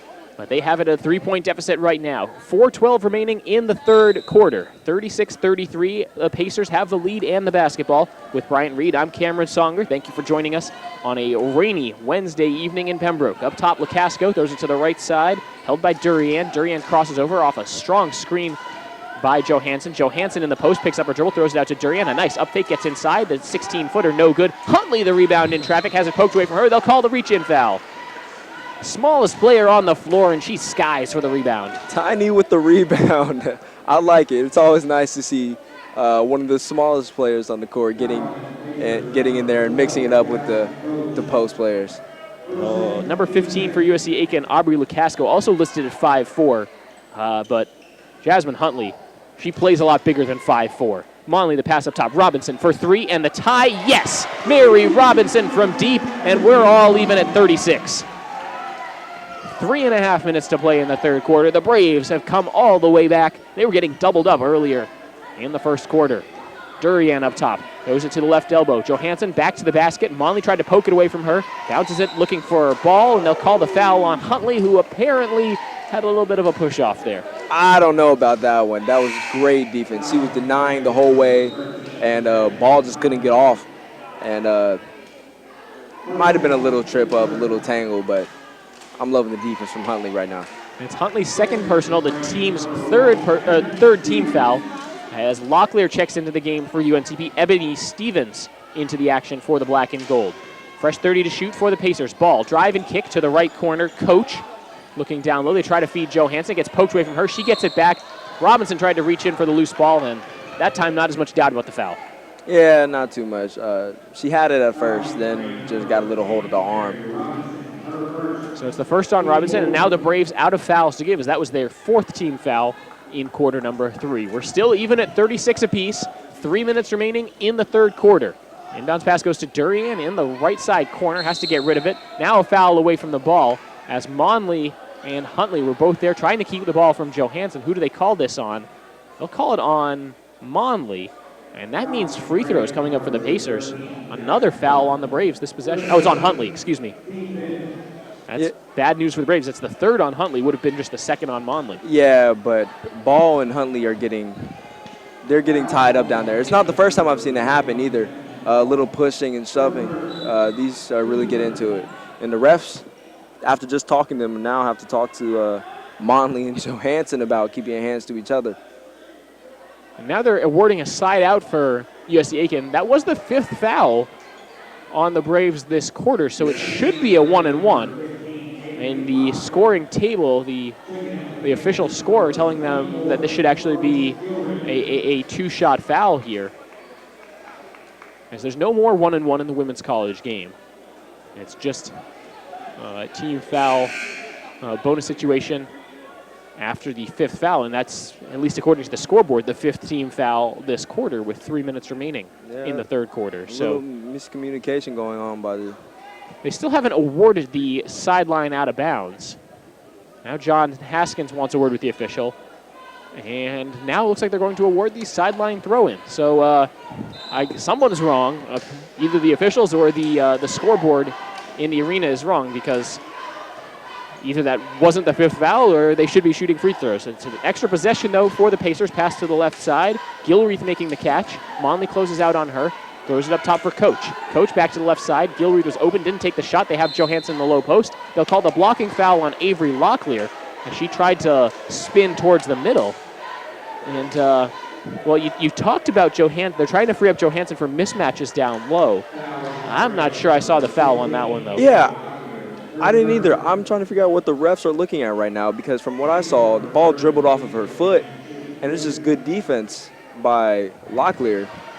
Worst case scenario is it bounced off Locklear's foot and would have gone out of bounds. Yeah, the Pacers would have it. First free throw is good for Johansson, a 57% free throw shooter on the year. She has one more. Lines it up, knocks it in, and the Pacers take the lead back. It's 38-36. The Braves had come back from as many as 14 down to tie the game. The Braves haven't led since halfway through the first quarter. Williams up top, pass to the right side. Stevens thought about the three, doesn't take it. Robinson, straightaway three, she's open, she hits. Braves take the lead, 39-38. Back-to-back threes for Mary Robinson on her last 2 attempts, although there was some time in between them. Up top for the Pacers, working from behind for the first time in a long time. Gilreath holding on the right wing, looking for Johansson. They can't get it to her. Around the perimeter from right to left, Durian. Durian tries to turn the corner. Stevens with a nice defense. Back to Gilreath on the right wing. 10 to shoot. Up top, the pass for Coach. She dials long distance, hands in her face, around the rim and out. Monley tracks down the rebound. Braves force the stop. Here comes Williams across the timeline, pass to Stevens on the right wing. Stevens up top for Monley. Down low, they're working Robinson. Robinson spins. She gets fouled by Johansson. 2 shots coming up for Mary Robinson. That'll be the 3rd personal on Cassie Johansson. And Johansson got a little block happy right there. She thought she had an easy one, but honestly, I think she would have kept her hand straight up, but she kind of swatted at it and got a piece of the arm of Robinson. And it's so, you make it hard for the officials not to call a foul when you wind up with a swatting motion, especially when you are the taller player with the longer wingspan in the post. First free throw good for Mary Robinson. I think you're right. It was a fall-away shot from Robinson. Johansson at 6'1" has incredible wingspan and is a very good shot blocker. Didn't need to be so aggressive. Now she has to go to the bench with that 3rd foul. Mary Robinson at the line, shooting one more after she makes the first. She makes the second as well. The Braves' lead is 3, 41-38. As Avery Locklear will go to the bench. Crystal Hicks in for UNCP. The Braves going a little bit bigger right now. Yeah, and I think they should. Johansson out the game. Why not go big and start trying to feed your post? That's grind it out a little bit. Absolutely. Yeah. Lukasco across midcourt as Williams extends the defensive pressure. Bounce pass to Durian up top. Let's see if the Pacers can try to attack some of these taller players for the Braves. Coach holding. She's guarded by Robinson. Up top, the pass goes to Duff. Duff gets rid of it. And a wild pass there. Gilreath controls. Williams shoots the passing lane. She has a steal. Shovels it off for Stevens, but first the timeout taken by the Braves. A good timeout there. It looked like they might have had a fast break developing. Instead, they take the safe route. They'll throw it in when we come back. 1:28 remaining in the 3rd quarter. UNCP leads USC Aiken 41-38 on the Braves Broadcast Network.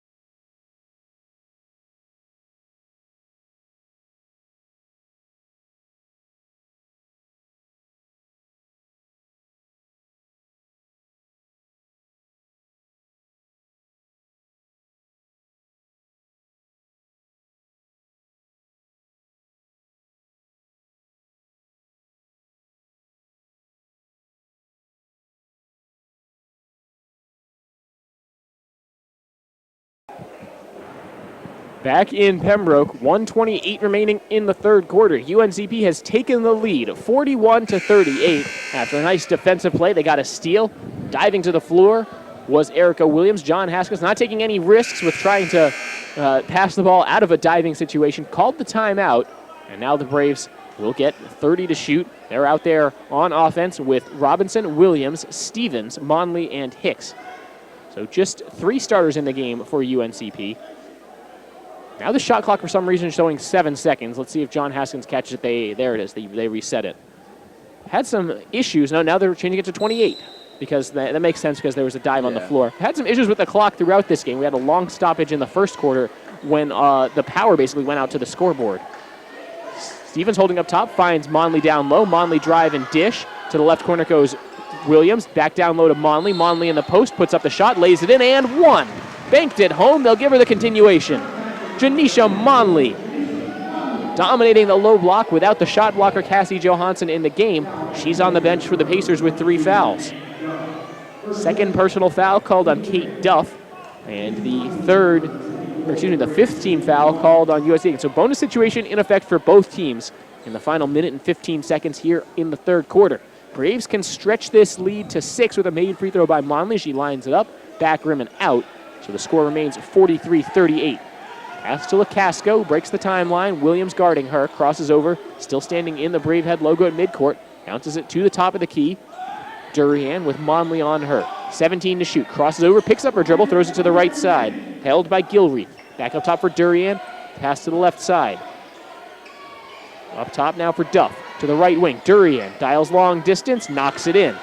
Mariah Durian, the senior forward to transfer from Western Oregon University, and cuts the lead in half.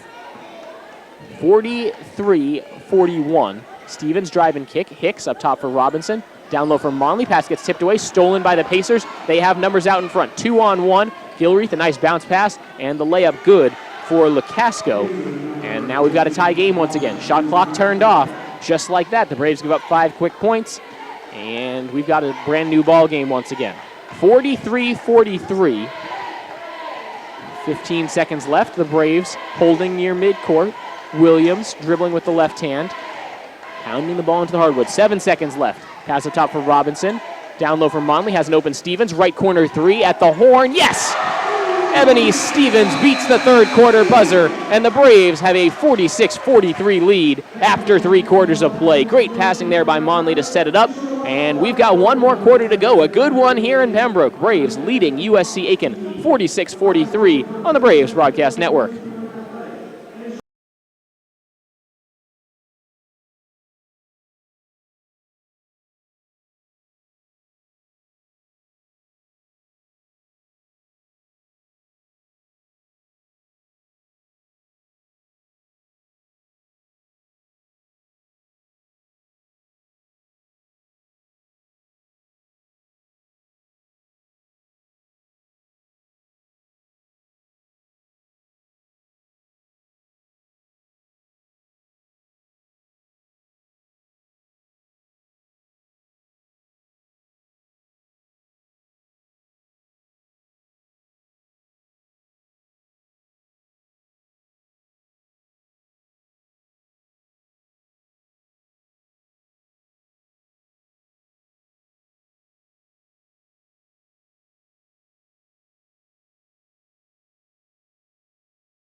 Back in Pembroke, it's Military Appreciation Night. It's also a blackout for UNCP as the Braves, wearing their road black jerseys, going from right to left across Lumbee Guaranty Bank Court. They hold a 3-point lead as we start the 4th quarter. With Ryan Reed, I'm Cameron Songer. Ball driving and kicking as the Pacers begin with their possession to start the 4th quarter. Traveling called as Durian slipped as she couldn't decide what to do with that ball. And it's a rare turnover by the Pacers. They've taken pretty good care of the ball here this evening. Yeah, they have, and that wasn't a mental error or anything. She just slipped. 10th turnover of the game for USC Aiken. The Braves have 14 of those, but the Braves importantly hold a 3-point lead on the scoreboard. Pass to the left side, Robinson. Down low looking for Monley. Johansson tips it out of bounds. Johansson out there with 3 fouls right now, but Pacer head coach Mike Brandt decides he needs his star post player in the game to try to prevent the Braves from just dominating the low block. Janisha Monley has done more than her fair share of everything down low for the Braves. 13 points and 8 rebounds from Monley. She has it down low, going against Johansson. Can't get the shot to go. Offensive rebound. They try to get it back to Monley. They do, but the shot clock does not reset. 10 to shoot. Williams on the left wing. She tees up a triple, a little short. Hicks sails in for the offensive rebound. On the baseline, that shot did hit the rim, so the Braves do get a fresh 30 to shoot. Stevens on the right side. Up top, Robinson. She tees up a triple, and she connects. Mary Robinson for 3, and the Braves lead is 6. That straight on shot that's Robinson's shot right there. You rarely see her miss from that spot. Mary Robinson now 3 of 5 from behind the arc in this one. Monley on the defensive effort. Kick out, right wing 3, around the rim and out. That's home cooking for the Braves rims this time. Gilreath had that shot halfway down. Hicks on the left wing. She'll hold. Looking down low for Monley. Gets the pass to her. Triple team comes. Monley spins away from it. Puts up the shot. Can't get it to go. Offensive rebound. Monley puts up the shot. Missed it, but she was fouled, and she'll go to the line for 2. It's the 4th on Johansson. And she's starting to go to work. They want to keep feeding her, even with Johansson down there. And she's taking the challenge. She's accepting it. And she's working really hard down there. Monley now just 1 rebound away from another double-double.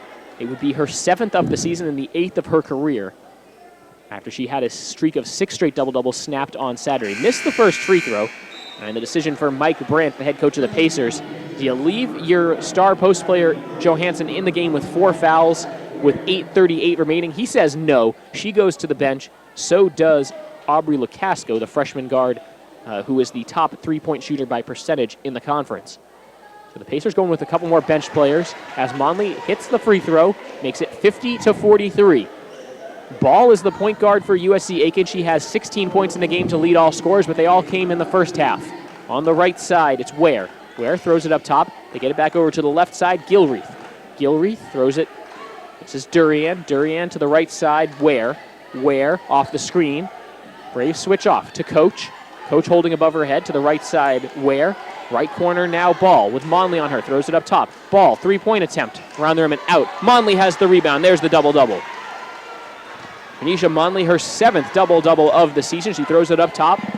Now on the right side, Stevens. Back up top side, Monley. She gets poked in the eye. Keeps playing. Hands it off for Hicks. Hicks drives towards the lane. Bounce pass to Stevens. Stevens back over to Hicks around the perimeter. They find Williams inside the arc on the left side. Williams tries to turn the corner, tries to get to the basket, puts up a tough shot around the rim and out, but she gets fouled.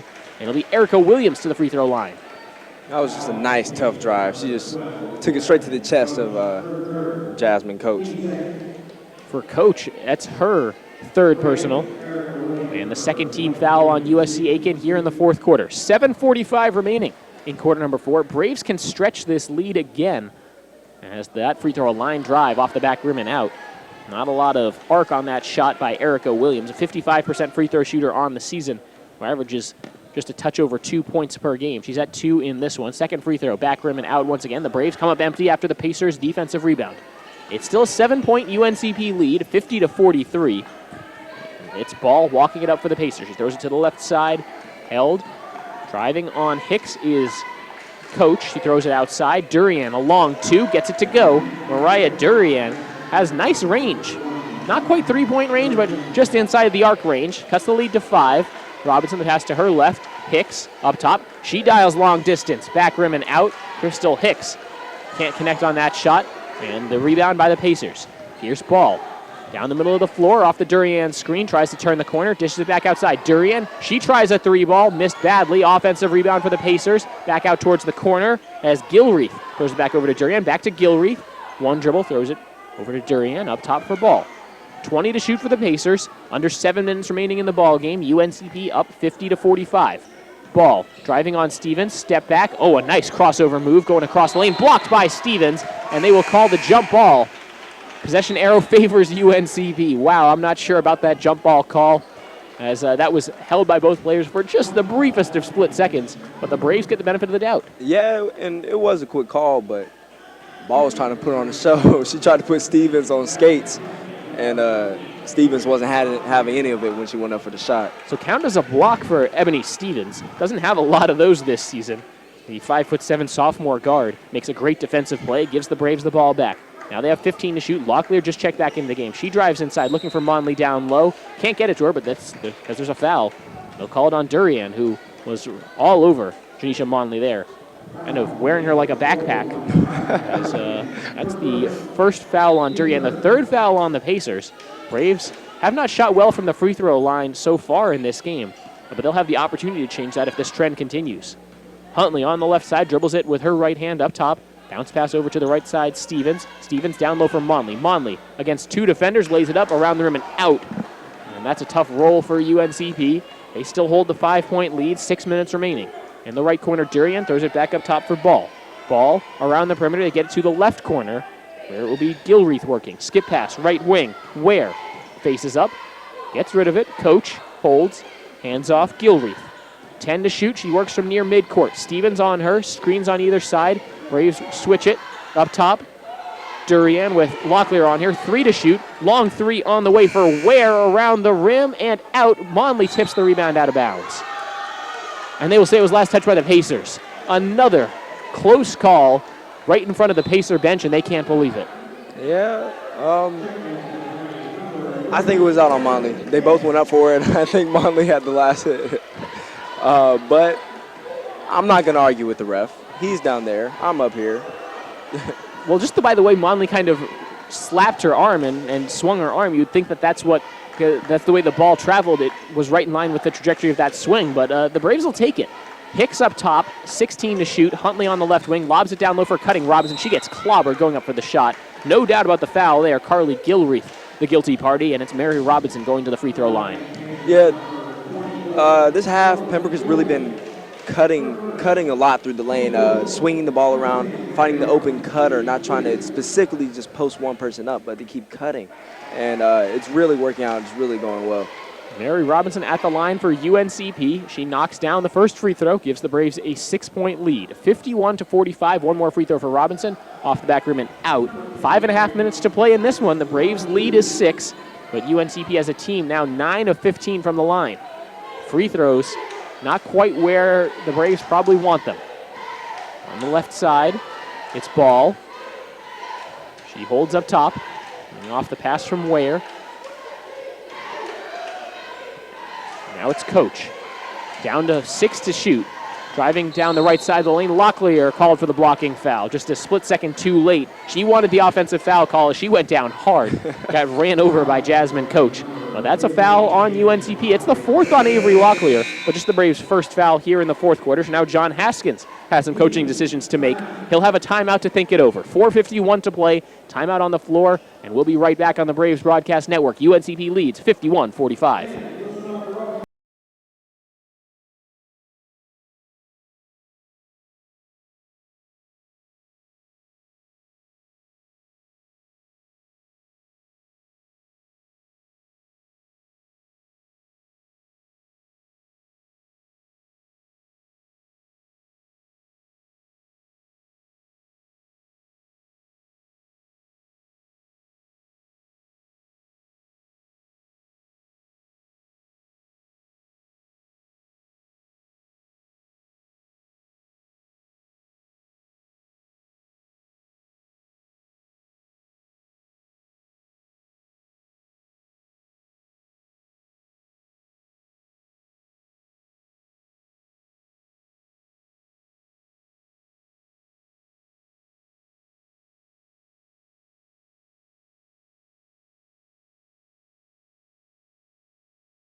The exciting conclusion here in Pembroke on Lumbee Guaranty Bank Court. USC Aiken trails 51-45. They've led by as many as 14. Braves trying to hang on for an impressive come-from-behind victory. With Bryant Reed, I'm Cameron Songer on Military Appreciation Night in the English E. Jones Center. Pass to the right corner, held, and they throw it down low for Johansson. Lefty hook, trying to go over Monley, missed it, gets her own rebound, kicks it out. Durian, left corner, a long 2 is nothing but net. And it's down to a 4-point Braves lead. 4.5 minutes to play. Huntley, lefty dribble across the Brave Head logo at midcourt with her ponytail bobbing behind her head. Pass to the left side, Robinson. Up top for Monley. To the right wing, Huntley. Robinson, straight away 3. She's feeling it from that spot. Missed it. Rebound tipped away, and the Pacers grab it. Here comes Ball up the middle of the floor to the left wing. Ware steps back, throws it back over to Ball. Huntley guards her. On the right wing, Durian. Durian closed out by Locklear, who has to be careful with 4 fouls. Gets the screen. The Braves switch it. Bounce pass up top for Ball. Bounces it to the left side. Ware. Down to 10 to shoot. Monley closes out. Johansson just inside the arc. To the right side, Gilreath frees herself. Durian, a 3 from straight away. It's good. They'll actually call just a 2 as her foot was on the line. And showing off the range there, Mariah Durian makes this just a 2-point game. 51-49, under 4 minutes to play. Locklear up top, pass to the right side, Stevens. Back up top to Robinson, couple feet behind the arc.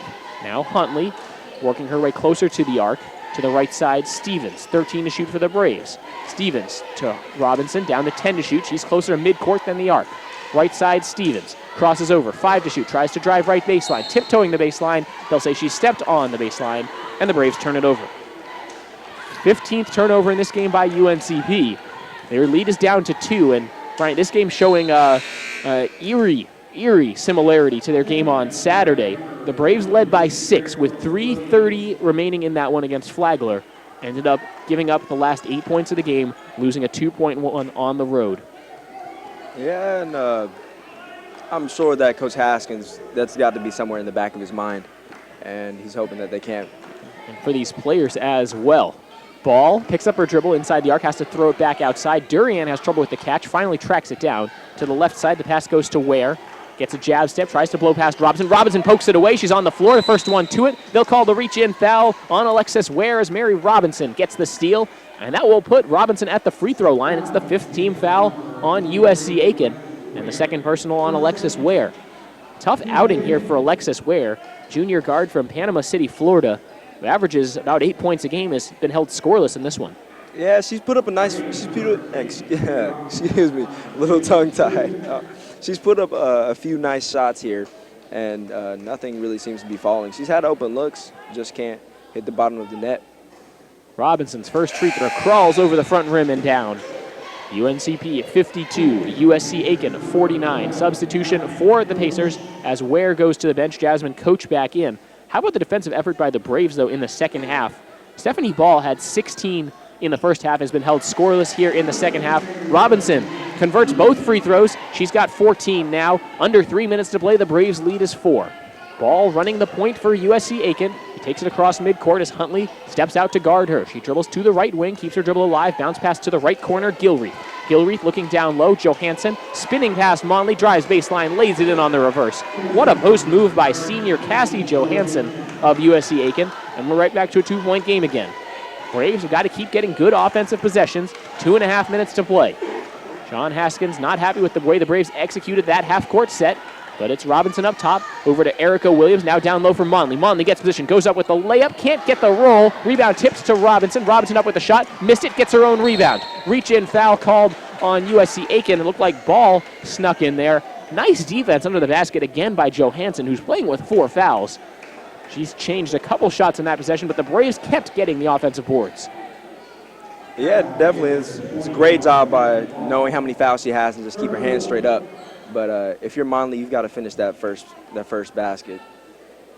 Free throw up and in for Robinson. She's looked good at the line tonight, as that's the 4th foul on Ball. So now, what I would say the 2 best players for USC Aiken today each have 4 fouls in this one, as both free throws good for Mary Robinson. 69% free throw shooter on the season, and she puts the lead right back up at 4. 2 minutes and change to go in the 4th quarter. Durian up top, a nice up fake. Johansson has great position under the basket. Lefty hook is good. She buried Monley under the basket and punished her with the lefty hook. Under 2 minutes to play. The Braves lead back down to 2. It's 55-53. Huntley calling out the play for UNCP. Pass to her left, it's Williams. Williams trying to find Robinson. They can't free her up. Now Williams keeps the dribble alive, picks it up, pass to the left side. Huntley looking down low. They can't get it to Monley. Up top for Locklear. Back to Huntley. 8 to shoot now. She backs it out towards midcourt. Robinson ready to set a screen, but USC Aiken's in a 2-3 zone. Offensive foul called, as stepping in to take the charge was Durian. I don't know about that one. It was a pick, and it was hedged well by Durian, as they'll call the foul on Huntley. It's her 4th. Yeah, you gotta go around that. She tried to get the foul, but that was a great charge by Durian. Under 90 seconds left. USC Aiken down by just 2. To the left side, Gilreath guarded by Williams. Looking down low, they get it to Johansson. A nice cut. Ball had trouble with the catch. Finds an open Coach. Here's Johansson, banks it in, and we've got a tie ball game. Great pass from Jasmine Coach. She picks up the assist. We're tied at 55 as Johansson up to 10 points now.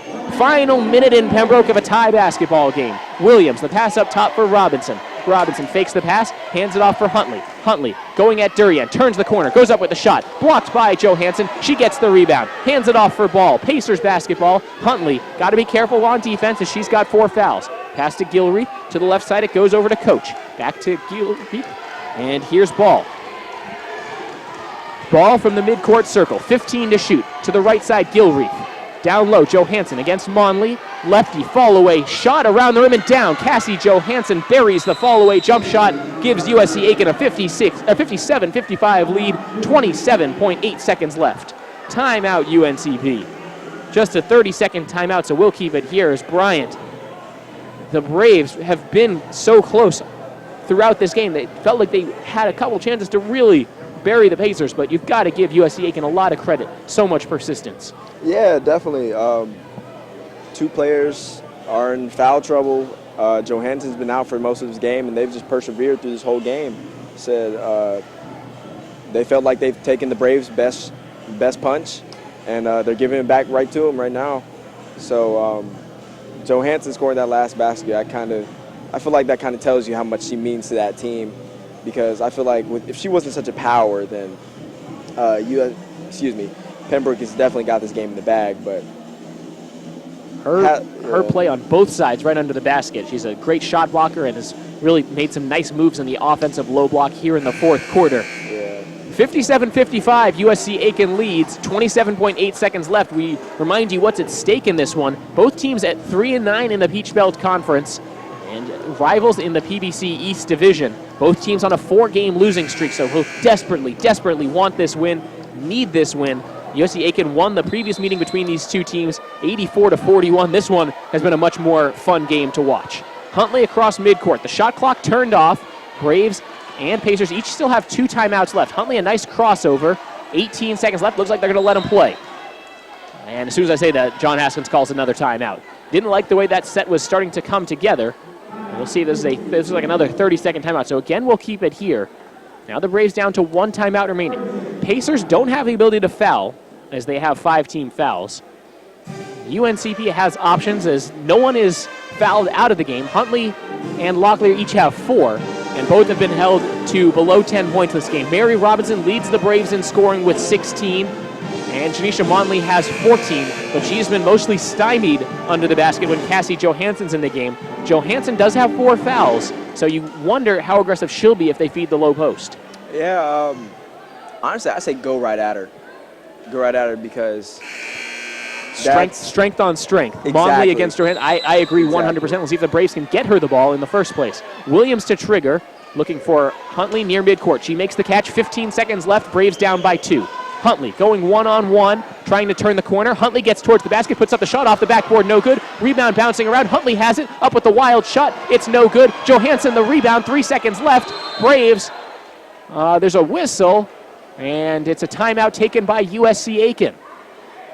1 second left, as the Braves not able to give a foul there. Not that the Braves really have that option in their back pocket. Jasmine Huntley got a nice look at the basket, missed the shot, then the rebound bounced back to her.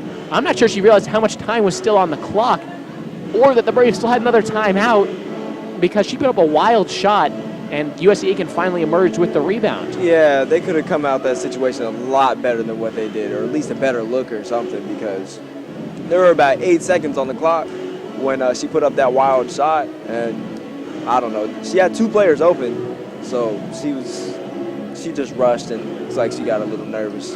They will reset the game clock to 2.1 seconds, and USC Aiken, because of the timeout, was in the backcourt, and they didn't try to advance the ball with the pass. They get to advance the ball to the side they're attacking.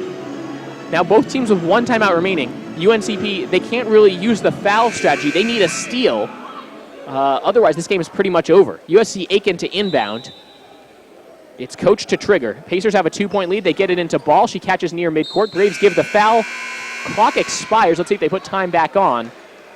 Officials will have to talk this over. And it looks like the players going to the sideline. They're going to shake hands. No, now they're calling the players back onto the floor. It doesn't really matter because the Braves, they needed a steal there. It's only their 3rd team foul. It doesn't mean free throws for USC Aiken. Ball is ready to go shoot free throws in case they decide to award her some free throws, but I can tell you what, that's not going to happen. They're going to put some time back on the clock. It's the 3rd team foul on the Braves. USC Aiken gets to inbound again. The foul on Mary Robinson. They'll put .4 on the clock. Pacers still up by 2. They have to technically throw it in here, but it just has to get touched. Robinson gets a piece of it. The clock should have started. They get it in anyway, and that's the ball game. Braves, once again, lose a 2-point game, the 2nd straight 2-point loss, as the Braves fall to 8-12 on the season, 3-10 in the Peach Belt Conference. They led by 6 points a couple times. They led by 4 with 4 minutes left. They couldn't seal the deal, Brian. Yeah, it was a great comeback, outstanding comeback, and they just couldn't finish. And finishing is what this game is all about, and it shows for it. Braves, you remember, did trail by as many as 14 in the first half, but in the second half, they made some nice plays. Got to be up by as many as 6. They led by 4 with 4:40 remaining, and after that point, boy, it was a really exciting basketball game. Back and forth, and the kind of game somebody has to lose, and just once again, the Braves on the wrong side of the ledger. 57-55 the final score as we run through the final statistics in this one. Braves shot 34% from the field, Pacers 38%. As USC Aiken finished 7 of 28 from behind the arc. Remember, they were 6 of 20 in the first half, so the Braves really did a nice job of closing out on three-point shooters. In the second half, Braves made 8 three-pointers, actually made more threes than USC Aiken on fewer attempts as the Braves finished 8 of 19. But free throws, a problem for UNCP. They were 13 of 19.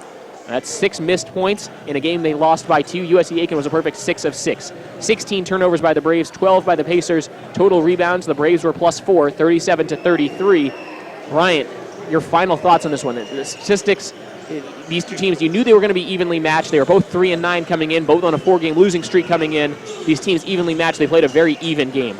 Yeah, it really was a game. The Braves lost by 2, and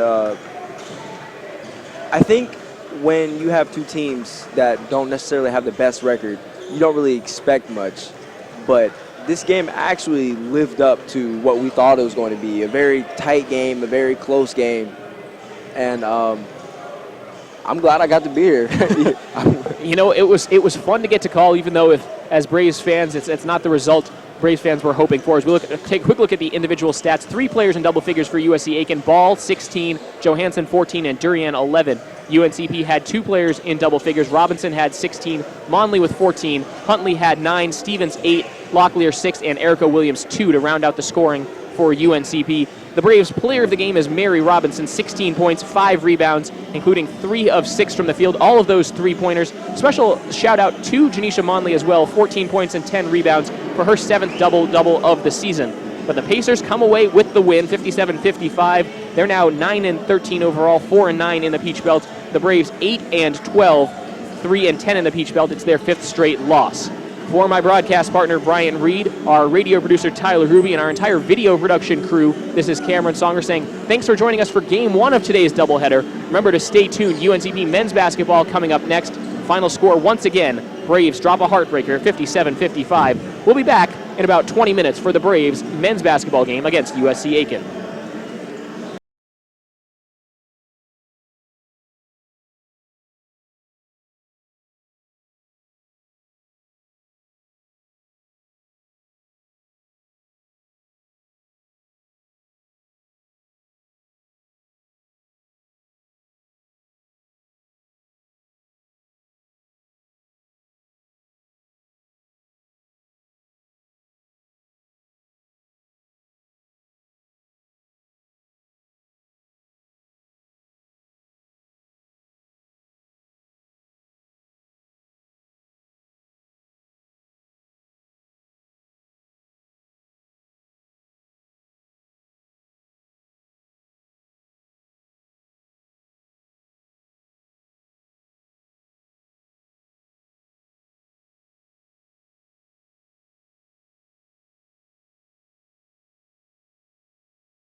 to Pembroke, North Carolina.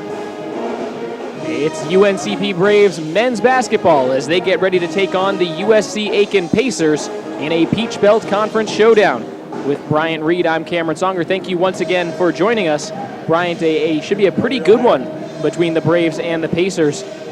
One the Braves kind of need to have. They come in 11-10 overall, 5-7 in the Peach Belt Conference, whereas USC Aiken is 4-15 overall, 2-10 in the Peach Belt Conference. Yeah, definitely. This has got to be a big one for the Braves. They've got to win this run. They're in, I think it's a three-way tie for the 3rd, 4th, and 5th spot right now, fighting for those spots to make the tournament. So they've got to win this one against a lesser Pacers team. Last time UNCP played USC Aiken was in the beginning of the 2016 calendar year, January 6th at Aiken. The Braves trailed by as many as 13 in that game, but came from behind and won 59-52. Revenge has got to be on the mind of the Pacers. And one thing that's different about this Pacers team from when they played a month ago, Tavares Sledge, a senior forward, back from injury. He missed the first 13 games of the season, and he's a transfer from Wright State University. And he has made such a big impact for the Pacers since he's been back. 18.8 points per game and 11.3 rebounds per game. And you got to imagine the Braves don't have a lot of film on him. Oh, yeah, definitely.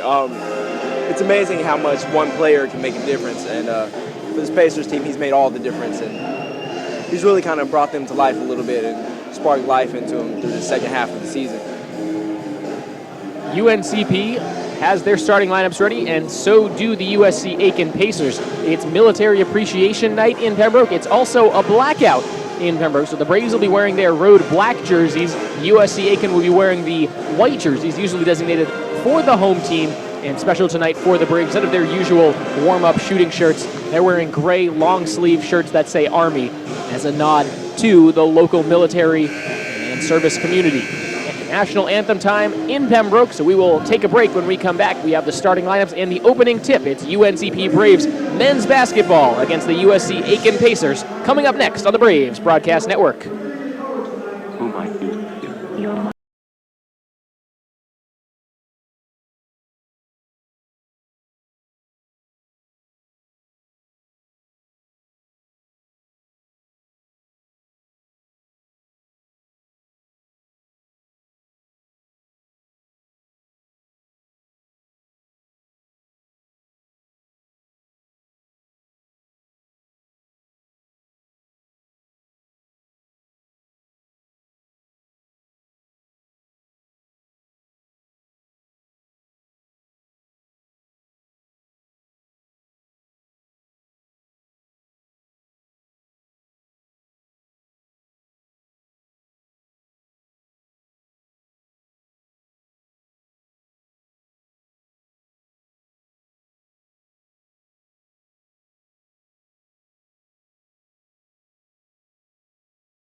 Welcome back to the English E. Jones Center on the campus of UNC Pembroke. It's Peach Belt Conference men's basketball action, and we're so glad you're joining us. With my broadcast partner, Brian Reed, I'm Cameron Songer.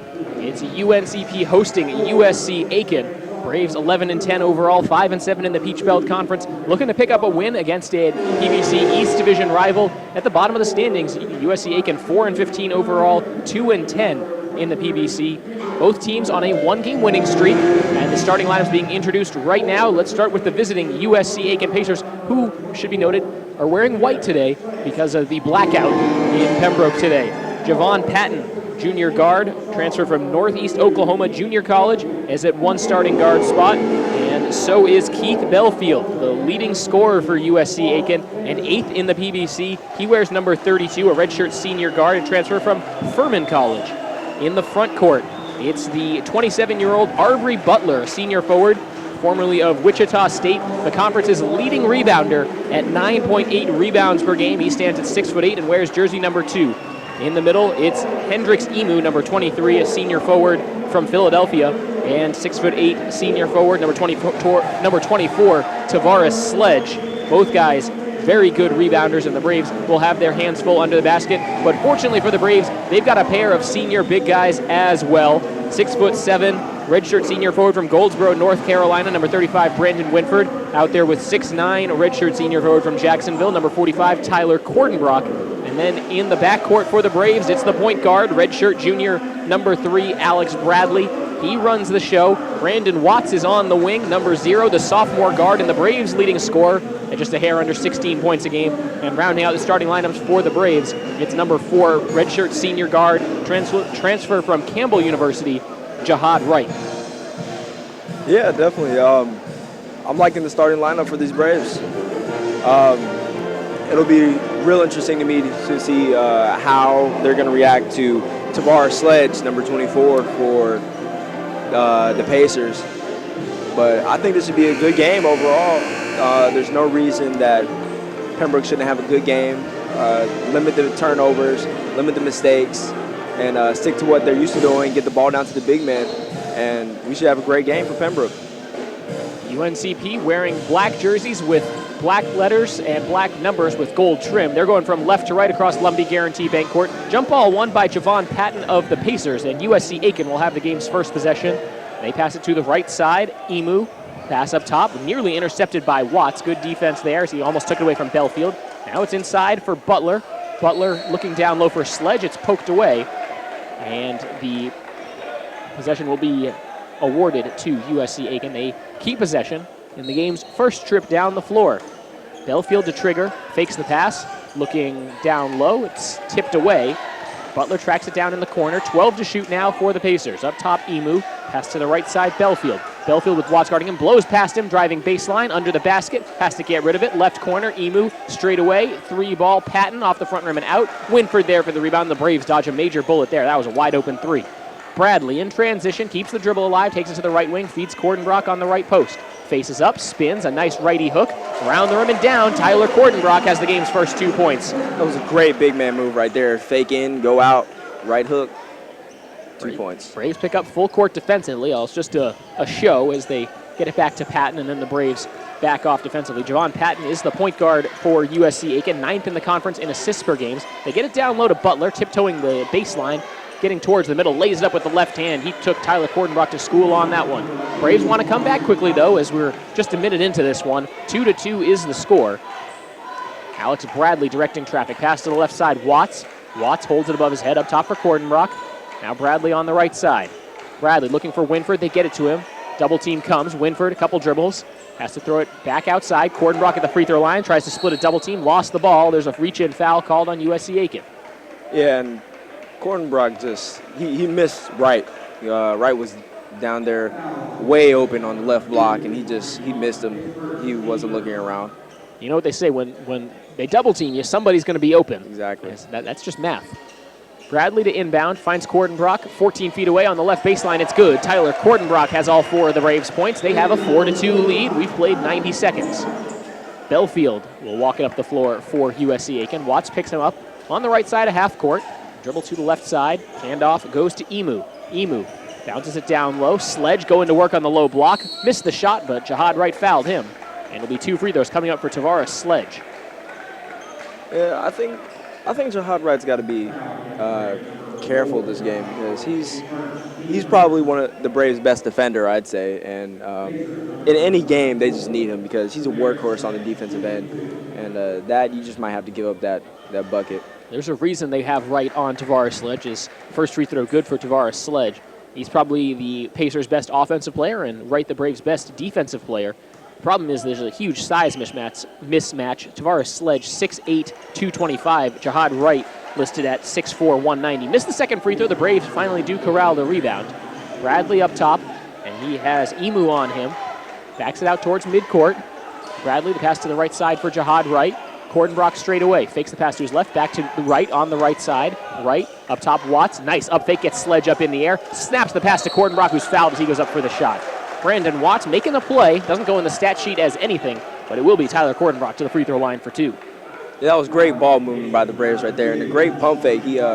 Watts lost Sledge down there in the paint with the screens, got open, and Sledge got up in the air. Watts just put the ball on the ground, made a nice pass, and now we're at the line for 2. It's dramatic when Tavares Sledge is up in the air because he has cornrows that go almost halfway down his back. Very impressive hairstyle for Tavares Sledge. The first free throw good for Cordenbrock. He has one more. 17:50 remaining in the first half. Braves up 5-3.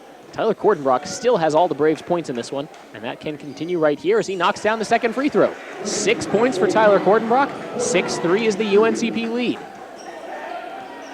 Braves now showing a 1-3-1 zone that they will extend all the way to half court. Patton, the pass to the right side, Belfield. Back outside Patton, snaps it over to Sledge.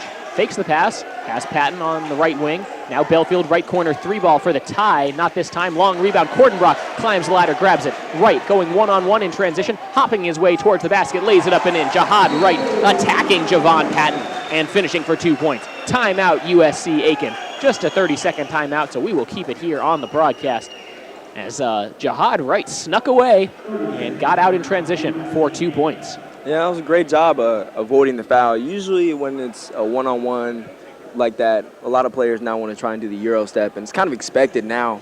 But he stayed right with the left hand and finished strong with the left, which even at this stage in a basketball player's career, some still struggle with that left hand.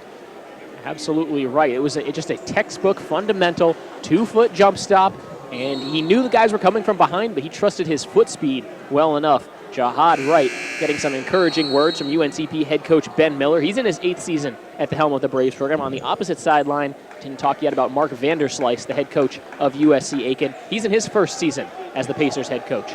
Nice screen as Bradley almost got run over by Arbery Butler. Passing around the perimeter, a deep 3 for Sledge with a hand on his face. It doesn't matter. Tavares Sledge from way downtown. That's 3 for USC Aiken. Braves want to run quickly. Looking for Cordenbrock down low. It's tipped away by Butler. Now the Pacers running. Here's Patton to the right side, looking down low. Pass tipped away by Cordenbrock at the last second. Butler nearly had an easy layup or dunk. And you know he's athletic enough to throw it down without much of a running head start. A former top 100 recruit coming out of high school. But that's a long time ago. He's 27 years old now. In his final year of college eligibility. Sledge in the left post with Cordenbrock on him. Backs it back out towards the corner. Lines up the 3-ball and hits another one. Tavares Sledge gives the ref a little smile, or maybe that was over at the UNCP fans, as the Pacers take a 9-8 lead. He knows Cordenbrock's not going to come out and guard him on the perimeter. Yeah, definitely. And the first 3 he hit, he actually gave a little smile to Wright after he hit it. Now Wright crosses over, going right baseline, double team comes. Winford just inside the free throw line, back rim on the floater. Wright the offensive rebound, puts it back up, banks it in and one. Jahad Wright crashing the offensive glass. He's coming to play today. I like this game I'm seeing right now. We've seen a completely different Jahad Wright since he's been inserted into the starting lineup a week ago. He led the Braves in scoring on Saturday in the win against Flagler. UNCP picked up that win, 87-73 on the back of 19 points by Jahad Wright. Right at the free throw line to complete this 3-point play, and he does. 11-9 UNCP's lead. 16.5 minutes remaining in the first half as we're just getting started here in Pembroke on Military Appreciation Night. Braves and USC Aiken Pacers. Javon Patton, the pass to the right side where it's held by Hendricks Emu. Emu lobs it down low, gets it to Butler. Butler gets double teamed, skips it to the left corner. Three-point attempt. Patton knocks it in. Hand in his face, but Bradley a little late on the closeout there. And the Pacers making it rain. That's their last 9 points, coming from 3 straight threes. 4 minutes now off the clock in the first half. Pass to the free throw line, Winford. Braves playing from behind, right in the left corner. One dribble inside the arc, can't hit this shot. Watts tips the rebound back out for Bradley. Bradley, pass to the right wing. Watts driving to the bucket. He gets hit hard, no foul called. And Sledge got away with a hammer there. Didn't get the call, gets the rebound. Patton splits a double team to the free throw line. Right elbow jump shot around the rim and out. Trying for the tip dunk was Butler. He couldn't get to it. Braves have numbers if they go quick enough. They don't. They leave it for Bradley, and he'll set up the half-court offense for UNCP. It's a 1-point Aiken lead. 15 and a half minutes remaining in the first half. Bradley on the right wing. Cordenbrock comes out for the screen. Steps out behind the three-point line. Winford behind the arc. He drives. Gets right to the basket. Defense parks. And it's an easy layup with the left hand for Brandon Winford. Oh, yeah, that was just a nice drive. Something that you don't really see big men do. Take it from the opposite three-point and finish with the left hand. 13-12, UNCP leads. 5 minutes in the books. Driving baseline. Shot blocked by Cordenbrock as he blocks it against the backboard. They'll say it was goaltending. Give 2 points to Hendricks Emu there. That was pretty close, but you're not allowed to block it on the way down. You're also not allowed to block it after it's already touched the backboard. Cordenbrock guilty there. So it's a 2-point bucket for USC Aiken as we go to a timeout on the floor. The Pacers lead 14-13 on the Braves Broadcast Network.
Just over 5 minutes in the books already in the first half at the English E. Jones Center on the campus of UNC Pembroke. With Bryant Reed, I'm Cameron Songer. Thank you for joining us for Peach Belt Conference men's basketball action. It's the Braves and the Pacers of USC Aiken. UNCP breaks the huddle with their same starting five. It's Winford, Watts, Bradley, Wright, and Cordenbrock. Alex Bradley running the point for UNCP, and looks like no substitutions either for the Pacers. Winford from the free throw line, spins toward the middle, gets inside, picks up his dribble, lobs it down low for Wright, back outside for Watts. A deep three with the hand in his face, too short. Rebound by USC Aiken, 2 guys to it. Butler grabbed the rebound away from Sledge, and Sledge says, no, I want the basketball. Took it away from his teammate. Now they pass it on the perimeter to the right side. Love the energy Tavares Sledge plays with out there, and we already talked about his hair. On the left block to the free throw line, it's Butler. Butler going right at Cordenbrock, lays it up, missed the shot. Watts with the rebound for the Braves. Here come the black and gold across the floor from left to right. Down the left wing, it's Watts, bounces it down low for Cordenbrock. Cordenbrock shovels it to right, sailing down the lane, missed the two-handed dunk. A late whistle comes in. They'll say he was hit on the arm. And Jahad Wright just went flying off that pass. I wasn't expecting that. Who put a trampoline in the middle of the lane? Yeah, Jahad exactly. Wright showing off the athleticism. They'll call the foul on number 24, Tavares Sledge. His first, team's fourth on the Pacers. And Jahad Wright at the free throw line for 2 shots. On the season, he is a 64% free throw shooter. Lines up the first free throw, nothing but net. He splashes it in. I think that attempted dunk might be a little bit out of spite. It seems like he and Sledge have been kind of They've been going back at it. Yeah, They've been going at it. Second free throw also good for Jahad Wright. Substitution for the Pacers on that last sequence as Gavin Stevenson checks in for Keith Belfield. They haven't been able to get Belfield going here in the early going. And now an offensive foul called as Sledge set a moving screen on a dribble handoff. That's his second. And he is not happy. Boy, you got to watch that initial reaction. As There was an emotional outburst from Tavares Sledge. Belfield will go right back to the scorer's table. That's a huge break for UNCP. You don't see that called very often. Yeah, I know, and he just got teched up, actually. No doubt about it, and that counts as his third personal. Yeah. Huge, huge for UNCP. Technical foul called on number 24, Tavares Sledge. The leading scorer for USC Aiken in the games he's been eligible for, the games he's played. He's also their leading rebounder. Guy averaging 18.8 points and 11.3 rebounds. Now has 3 fouls in the first half.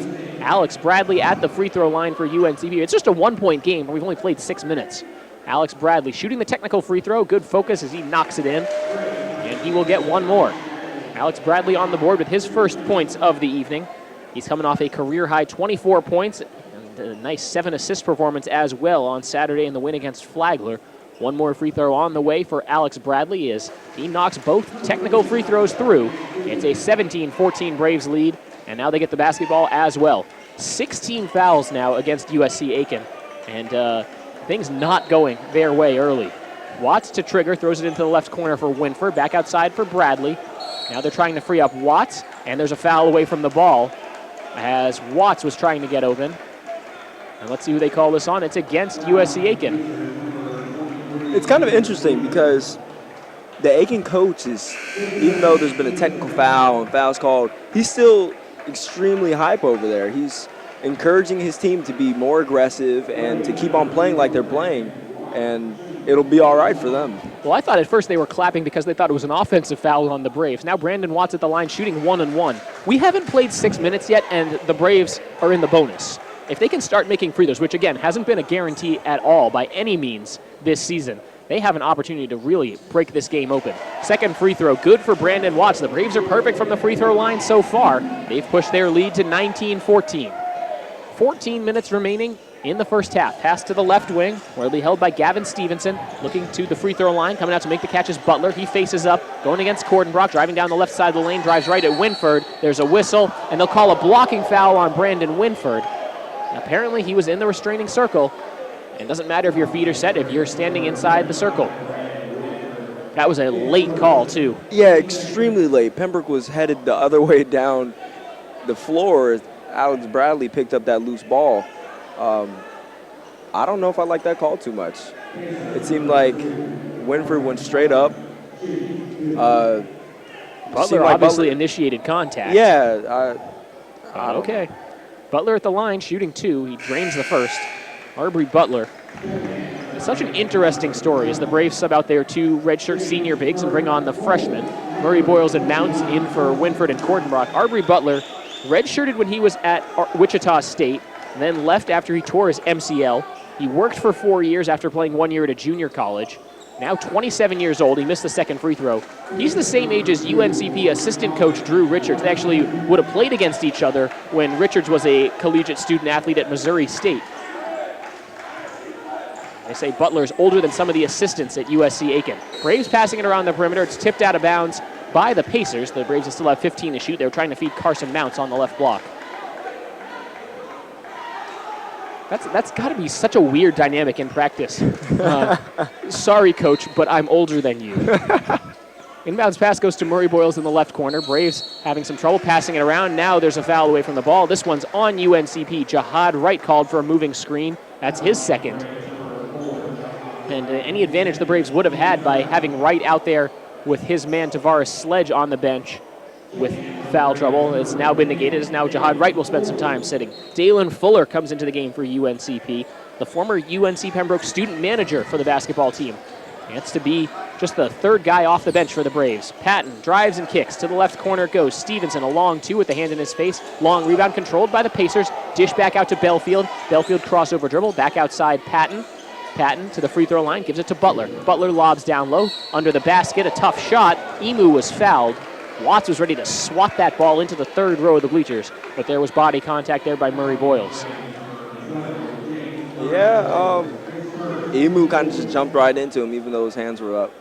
But there's been a lot of fouls called in this game. You got to say, at least the officials are calling it consistently. They're not letting much go, and the players might have to change the way they play if this continues. Free throw, no good, and You know what they say on the playground when something like that happens? They say, ball don't lie. Yeah. Hendricks Emu has one more free throw, the senior forward, a transfer from Seward County Community College by way of Philadelphia, Pennsylvania. Drains the second free throw, and we've got a three-point ball game once again. 19-16, the Braves lead. UNCP will attack a 2-3 zone that the Pacers are setting themselves up in. Bradley walks the ball up the floor for the black and gold. Pass to the left side, Watts holds it above his head. To the free throw line, it's Murray Boyles. Murray Boyles through a double team, puts up a wild shot, no good. Belfield hauls in the rebound for USC Aiken. Down the right wing, Patton with Watts guarding him. Dribbles in towards the three-point line, steps back. Now they have the switch. It's Butler going at Watts, back outside. Patton, three-pointer. Yes. Javon Patton ties the game. He tried to sell the foul there. He went down like he was taking a charge. Carson Mounts never touched him on the closeout. Bounce pass to the left side as we're all even at 19. 12.5 minutes to play in the first half. To the right side, Fuller. Bounces it to Murray Boyles, right corner. Mounts, right free throw line jump shot. It's blocked. A great effort defensively by Arbery Butler. He grabs the loose ball for a rebound. Across midcourt, here come the Pacers. Crossover Patton, a whistle away from the ball. And they'll call it on James Murray Boyles, who was hand fighting there with Hendricks Emu. That's the second on JB. Yeah, those are two quick ones. He just came in the game a few minutes ago, so we'll see if Coach Miller wants to get his two senior big men back in the game pretty soon. Andrew Glover checks into the game for the first time for USC Aiken. He replaces senior Keith Belfield. Pass to the left corner. Pacers can take the lead on this possession. Pass to the left side. Glover holding it, throws it back outside. 25 to shoot as UNCP is letting Murray Boyles stay in the game. Braves in a 2-3 zone on defense as well. Pass to the right side. Glover open for three. Not this time. Mounts hauls in the board for UNC Pembroke. Hands it off to Bradley. Bradley across midcourt with some tempo. Crosses over. Left free throw line extended jump shot. Off the side of the rim, no good. And back come the Pacers. Crossover behind the back dribble. Nice move by Patton. Patton inside the paint. Dribbles it back out. Nice handle showed off by junior guard Javon Patton out of Charlotte, North Carolina. Calls for a screen. Uses it. Goes around. Pass to the right corner. Gets the pass back. 13 to shoot still for the Pacers. In front of the Braves bench. Patton holds. Zips it up top. Now Stevenson gets to work, spins, dishes, left corner, wide open three for Glover. Off the side of the backboard, no good, gets his own rebound. Shot clock does not reset. It's at 2-1 under the basket. Shot clock expires as the shot did not get up in time. Hendricks Emu laid it in, but it does not count. And that will take us to a timeout on the floor. 11:20 to go in this one. We're all even at 19. This is UNCP Braves men's basketball.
Back in Pembroke, UNCP all tied up with USC Aiken.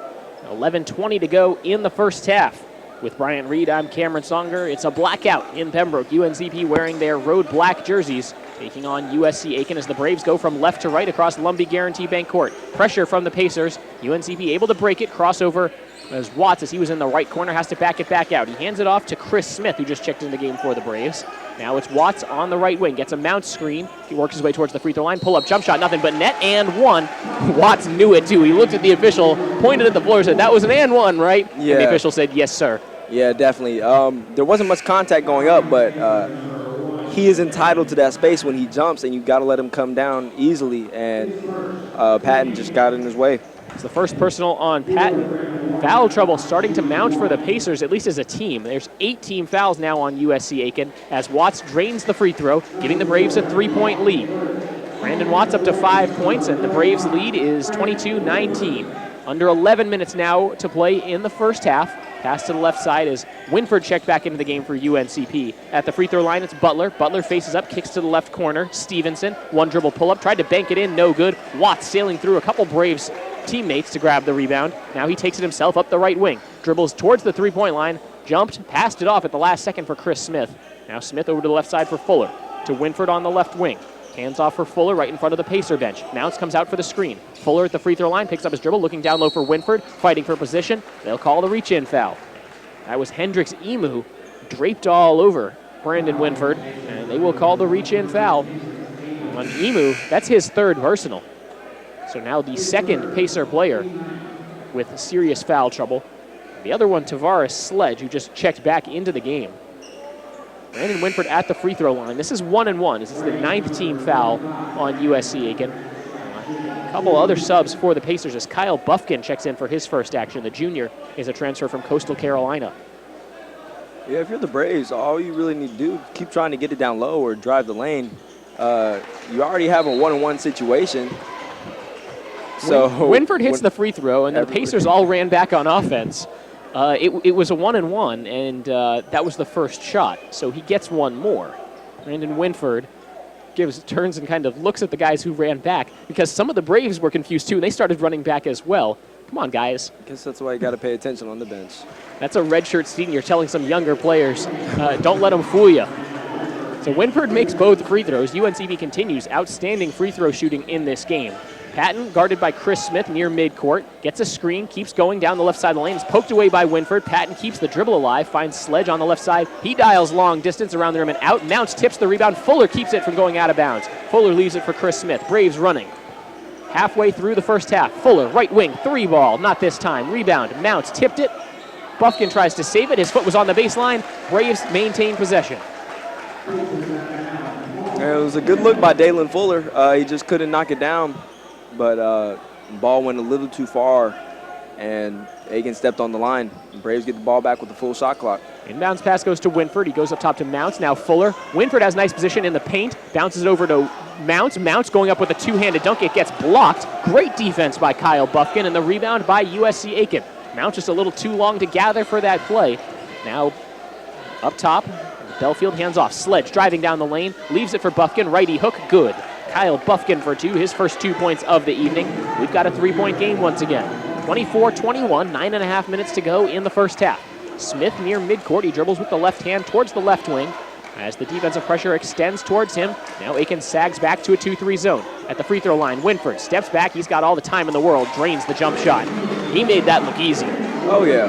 Just one dribble, about a 15-footer right off the elbow. Looked real nice. In rhythm, and it's clear that Brandon Winford came to play tonight. 26-21, the Braves lead. Patton calling for a handoff.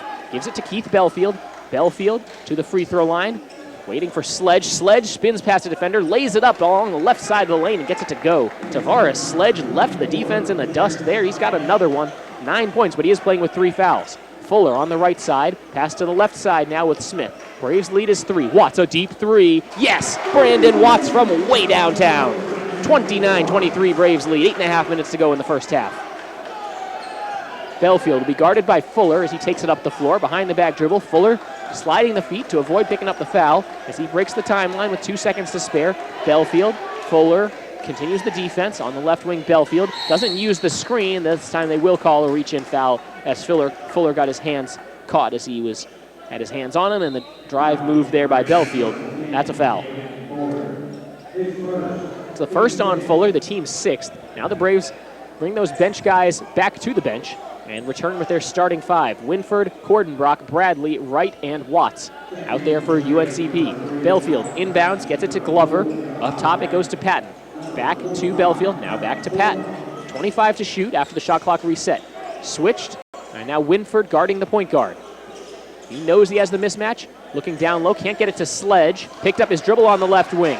Back to the basket, reaching in. Oh, Watts got his hands caught there, trying to get the steal on Tavares Sledge. It's a foul going against Watts, and that means free throws coming up for USC Aiken when we come back. 7:57 to go in the first half. The Braves lead 29-23. This is UNCP Braves men's basketball.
leads USC Aiken 29-23, 7:57 to go in the first half. With Bryant Reed, I'm Cameron Songer. Whether you're joining us on the radio, on the online radio, through the TuneIn app, on our YouTube channel, or through WNCP TV, thank you so much for joining us. It's a pleasure to bring you Braves men's basketball on the Braves Broadcast Network.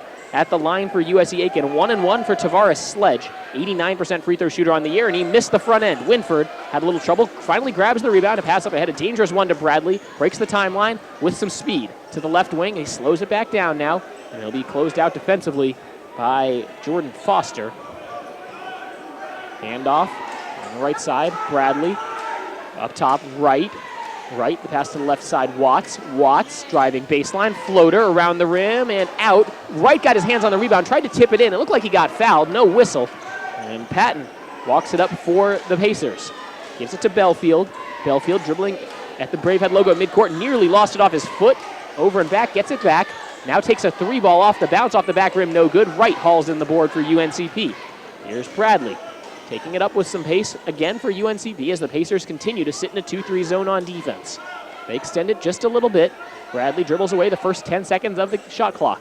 Winford at the free throw line, tips it over to Watts. Watts on the right wing. Watts slicing through the defense. Bradley straight away three. He's open. Back rim no good. Rebound bounced off the support wire. That's out of bounds. Yeah, it was actually a really good look by Bradley from the kick out by Watts, and just off back rim, hit the wire. Those two have such good chemistry in the backcourt for UNCP. You can tell that they've been starting together all year. The good news is they'll have another year to do that. As Watts is just a sophomore, Bradley's a redshirt junior. And the other member who is supposed to be the starter for UNCP in the backcourt, Quamaine Rose, out for the rest of the year with a leg injury. We'll have to see if he will be granted another year of eligibility, as he was a fifth-year senior this year. Dribbling into a three-point attempt, Patton on the left wing, no good. Rebound.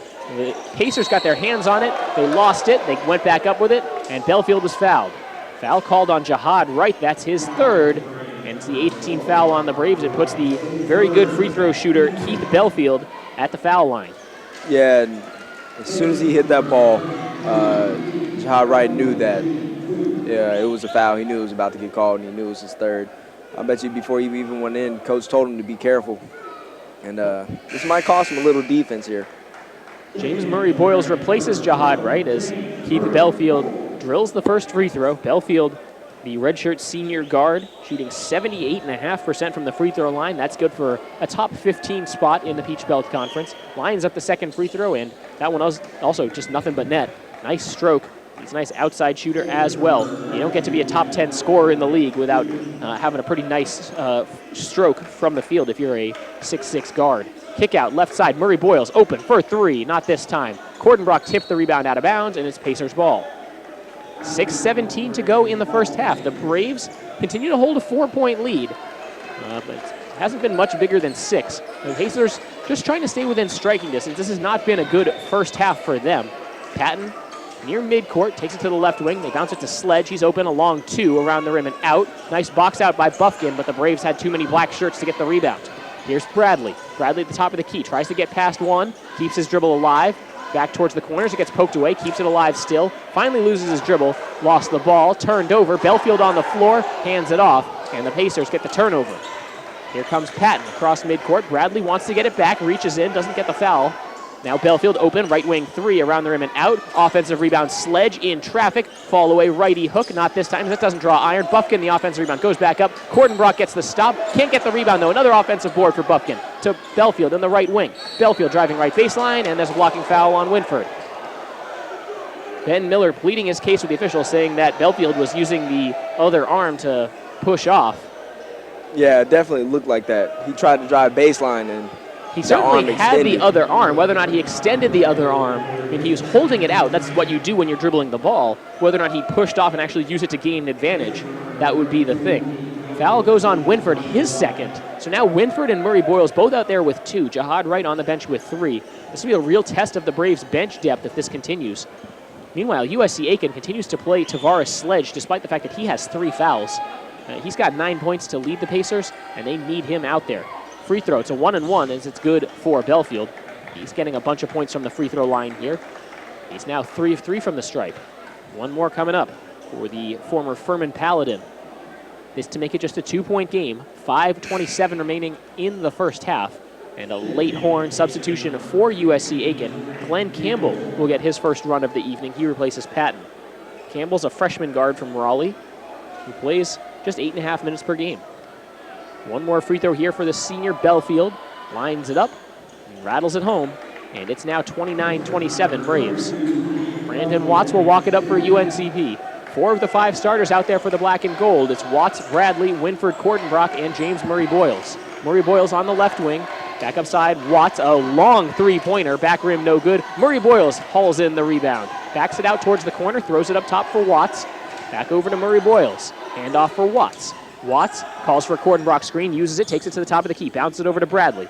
Now Murray Boyles in the right corner. 17 to shoot for the Braves. Cordenbrock, double team comes, he's in the paint. Righty hook shot high off the glass, it rattles in. TK for 2. Braves 31, USC Aiken 27. That was a great move. High off the glass and just bounced front rim and in. Sledge holding on the left wing, looking at the rim, doesn't take the 3. Instead, it's Campbell who will wind up from straight away, no good. Rebound tipped away from Cordenbrock, right into the hands of a Pacer player. Belfield sailing in for a one-handed flush, missed it, and he's a little hobbled as he comes down, missed it, but they'll call the reach-in foul, looks like on Cordenbrock.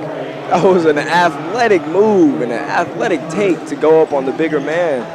Wow, that was really exciting. I don't think anybody in this gym was expecting that. Well, this gym is buzzing now, and that's a visiting player who nearly just put Tyler Cordenbrock on a poster.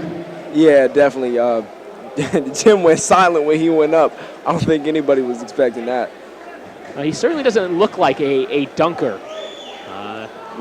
He's kind of shaking his right wrist out a little bit. He might have got his hand caught on the rim a little bit. Keith Belfield doesn't really fit the profile. 6'6", 200 pounds. A good outside shooter as he hits the first free throw. Yeah, he might not fit the profile, but he rose on that one. Don't sleep on his ability to leap. Now Tavares Sledge goes to the bench, and the other Belfield on the USC Aiken roster, that's younger brother David, checked into the game for his first action of the evening.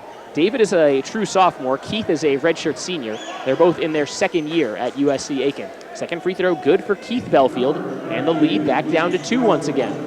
31-29 is the score. Brandon Watts will run the point this time for UNCP. Pass to the left side, Murray Boyles. Back to Watts. Now over to Bradley on the right side. Bradley fakes a pass to his right. Now gives it off to the right side. Watts, a contested 3, in and 1. A 4-point play opportunity, Brandon Watts.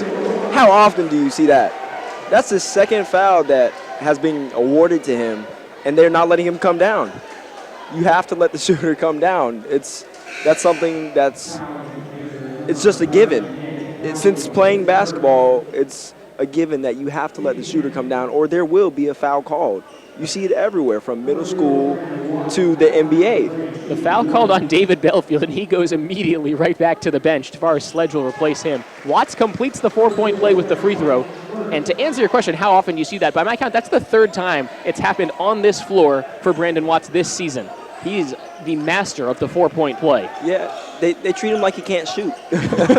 Belfield, he can shoot on the right wing, and he knocks down the 3-pointer with the hand in his face. No foul there, but the Braves' lead is 3. 35-32. Keith Belfield tied for the lead on USC Aiken. He's got 9 points.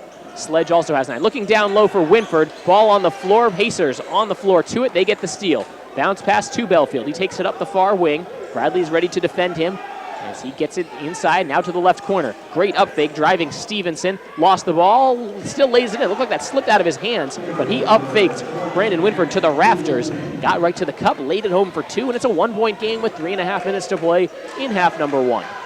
Murray Boyles on the left wing. Overhead pass, Bradley. Bradley gets double team, bounce it over to Watts. Watts up fake, doesn't trick the defenders this time. Bradley, he dribbles into a 3-pointer from straight away. Around the rim and out. Sledge hauls in the board for USC Aiken. Leaves it for Belfield. Belfield across midcourt, crosses over to the top of the key. He's still going. Dish, left wing, 3-ball. Stevenson, not this time. Watts, rebound, UNCP. Long pass to the left side. Bradley, left wing. Now it's a straightaway 3-ball. Wide open is Watts. Can't get it over the front rim and down. Winford tried to tip it to himself. It went over the baseline. They will say it was last touched by USC Aiken. That's the initial call, and then the official changes it. So it will be Pacer ball when we come back. UNCP leads 35-34 with 2:54 to play in the first half. We'll be right back.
Back on Lumbee Guaranty Bank Court in Pembroke, North Carolina. It's Military Appreciation Night in Pembroke, and the Braves hosting a blackout. Braves wearing their black jerseys. USC Aiken in white as the Pacers trail by just one. 2 minutes, 45 seconds to go in half number one. Belfield, the dish out to the top of the key, where it's Patton. They work around the perimeter from right to left. In the left corner, Sledge driving left baseline against Murray Boyles. Lays it in without an inch of room around him. And it's a 1-point lead now for USC Aiken. Tavares Sledge up to 11 points. And USC Aiken trying to make a run. Here's a three ball. James Murray Boyles. It's JB for three as he splashes it in. 38-36 with 2.5 minutes to play in the first half. Braves weren't going to be trailing for long if they keep giving up open looks. Under the basket, Patton on the nice drive. Dishes out. Sledge straightaway three for the response. It's good. Javon Patton setting up Tavares Sledge. And Tavares Sledge threatening to take over this one by himself. 39-38. This is turning into a fun basketball game. Winford. Pass to the left side, Murray Boyles. Pass tipped as they try to go back to Murray Boyles. Bradley telegraphed that pass a little bit. Now Murray Boyles will go to the bench. Dalen Fuller back in for UNCP. Yeah, Sledge hit that three. He's got a lot of swag to his game. I mean, he's just confident. He ran back there on the defensive end and just started giving up a few dance moves. Looked pretty nice to me. Winford down the left side of the lane. Righty fall away shot off the side of the rim, no good. Sledge sails in for the rebound, bounces it to Belfield. Now Sledge, a guy who averages 18 and 11, and this is just his 7th game of the season after he missed the first 13 with injury. Patton off a great screen gets right to the basket. No help defense whatsoever for the Braves as Cordenbrock came out and Bradley got picked hard. That was a layup drill. 41-38, a minute 22 to go in the first half. Braves led by as many as 6. And at about the 8-minute mark, Bradley straight away feeding the paint. Winford hops to a double team, finds a cutting Watts. Watts falling away, kicks it out to Winford. Winford driving left baseline, tries the reverse. It gets blocked by Butler. Rebound bouncing around. Who touched it last? It was Winford touched it last. Pacer basketball. Wow, things falling apart here for Braves, and halftime can't really come soon enough. 41-38 the Pacers lead. A minute and 3 seconds to go in the first half. Patton walking it up for USC Aiken.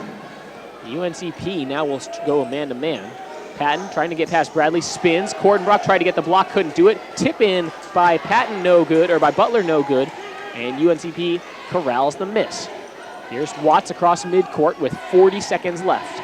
Fuller on the right side, down low Winford. Winford, fall away shot off the back rim, no good. The Braves keep getting it down low, they just can't make shots from in close. Yeah, Winford's getting good looks. He just can't seem to put it in the bucket.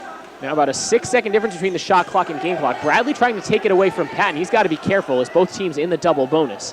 16 left on the shot clock. Patton showing off the handles now, sizing up Bradley from near midcourt. Bradley not backing off one bit. Down to 8 to shoot. Patton gets a Sledge screen, top of the key, lines up a 3 ball around the rim and out. Cordenbrock, strong rebound.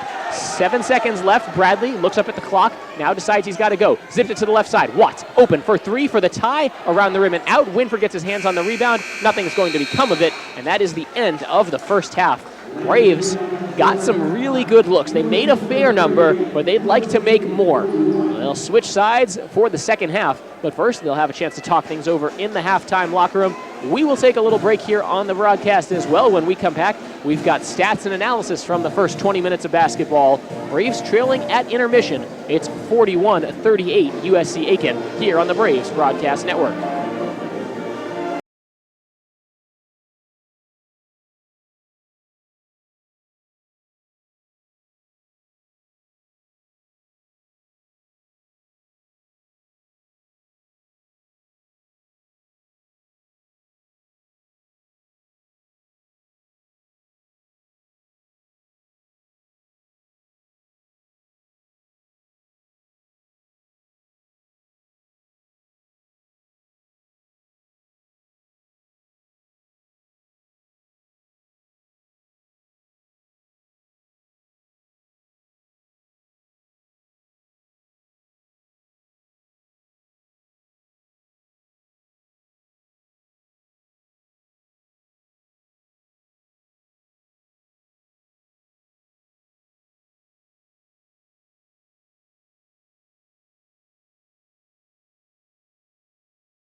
Back in Pembroke for the UNCP Braves halftime report. The Braves trailing USC Aiken 41-38.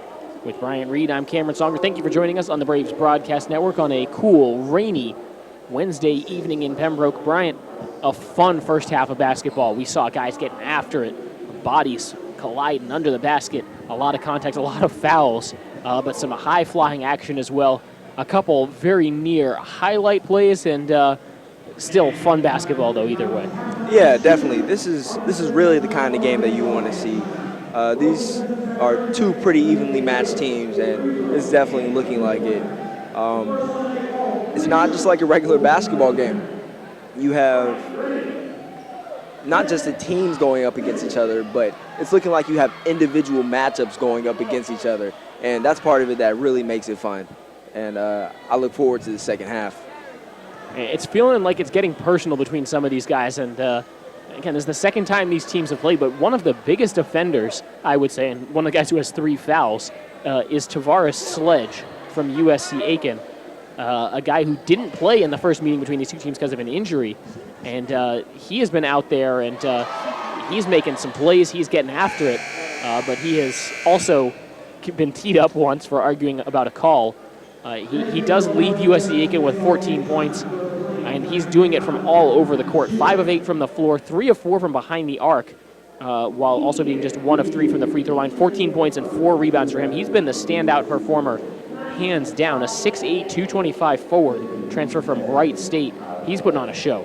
Yeah, definitely. He's making a huge difference. He's come out into this game, and he's pulled from 3 feet behind the arc, and he's also done work inside the paint. So he's an all-around player, and he's definitely making a huge impact on this game right now. A very even match in a lot of ways as we break down the team stats right now. Rebounds, even at 20-20. USC Aiken had just 2 turnovers in the first half. Braves had 4, which is still not a lot. Points in the paint, pretty close, as USC Aiken has a 12-8 lead there. They also have an 8-7 lead in points off turnovers and a 7-5 lead in second chance points and a 4-3 lead in bench points. But all those very close. I mean, 1 or 2 possessions. Braves have the only fast break bucket of the evening. There were 3 ties, 9 lead changes. Braves shot just 37% from the field, Pacers 39%, but from behind the arc, USC Aiken, their men's team, a lot like their women's team, they take a lot of threes. USC Aiken in that first half, 6 of 17 from downtown. Braves were 3 of 11.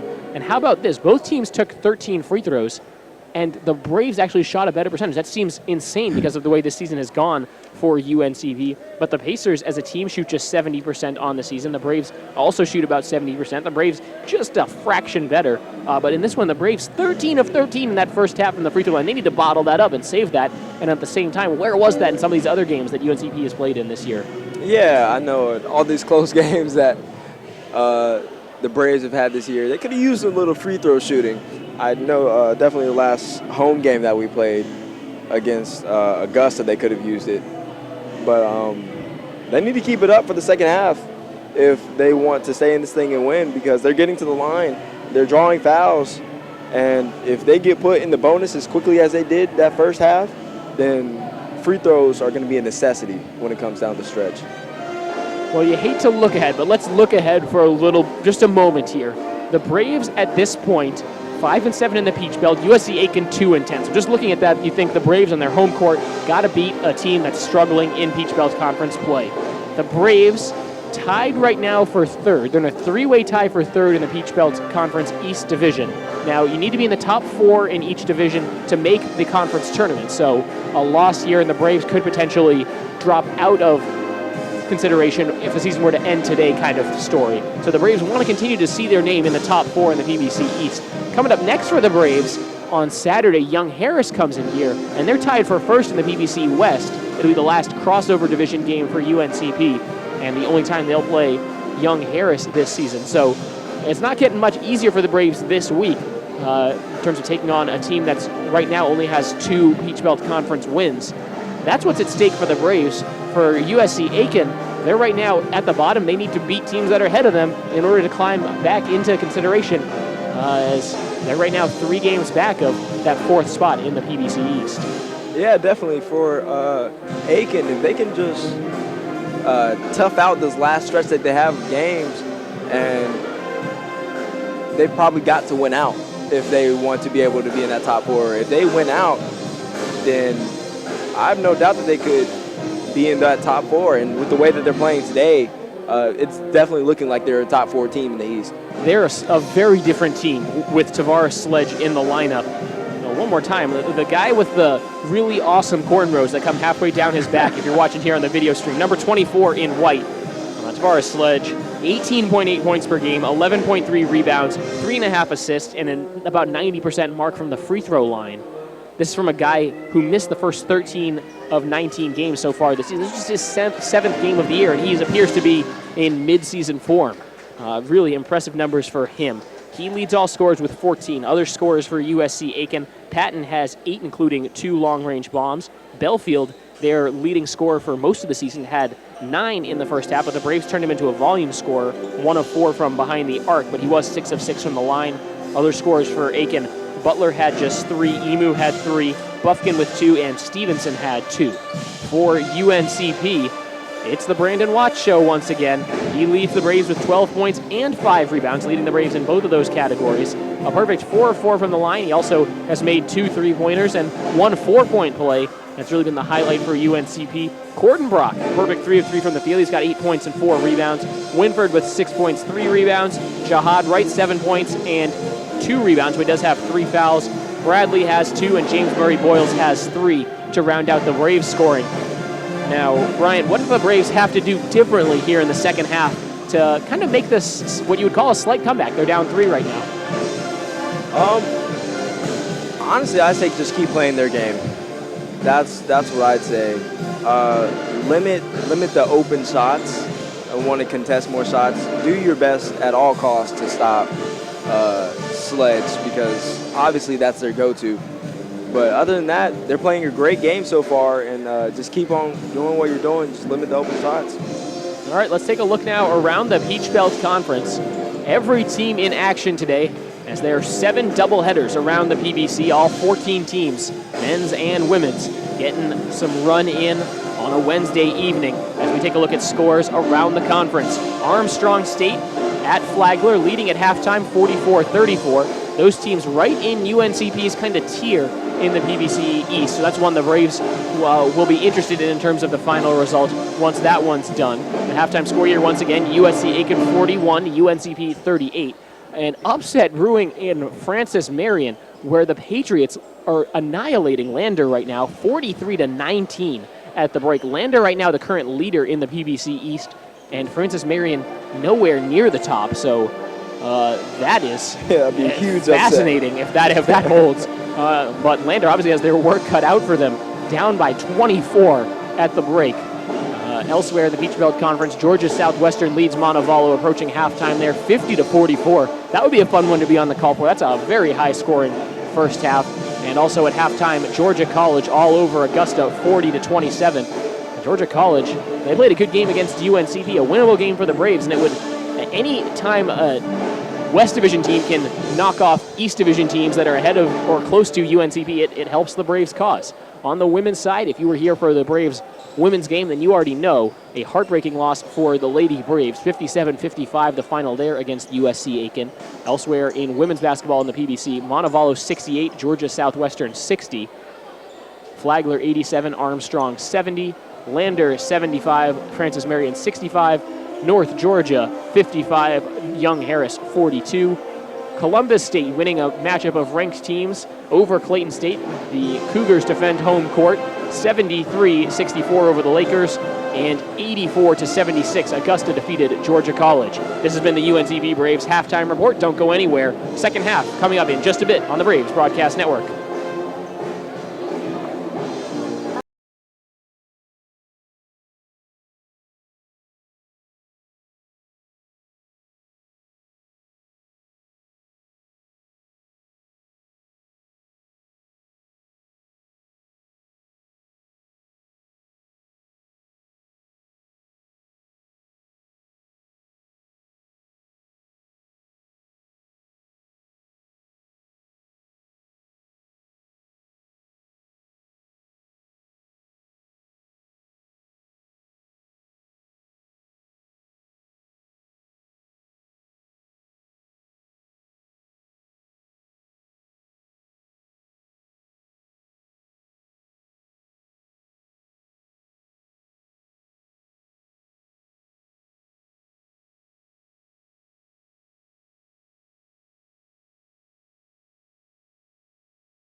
Welcome back to Pembroke, North Carolina, UNCP Braves men's basketball in a Peach Bells Conference showdown with the USC Aiken Pacers. With Brian Reed, I'm Cameron Songer. Thank you for joining us on the Braves Broadcast Network for Military Appreciation Night in Pembroke, North Carolina.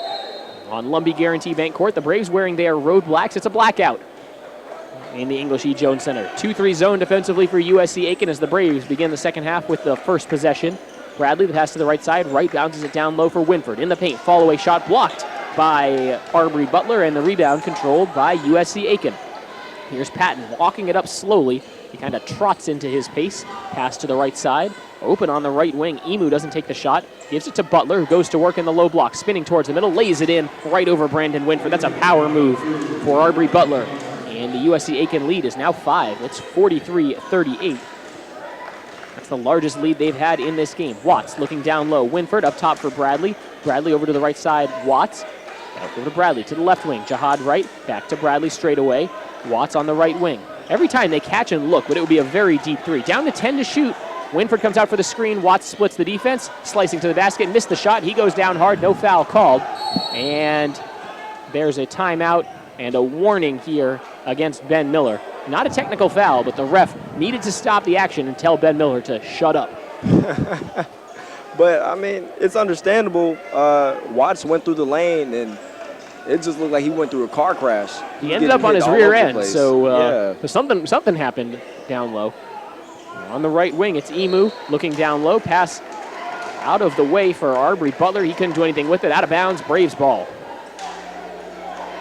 That was just not a good look on offense there for the Pacers.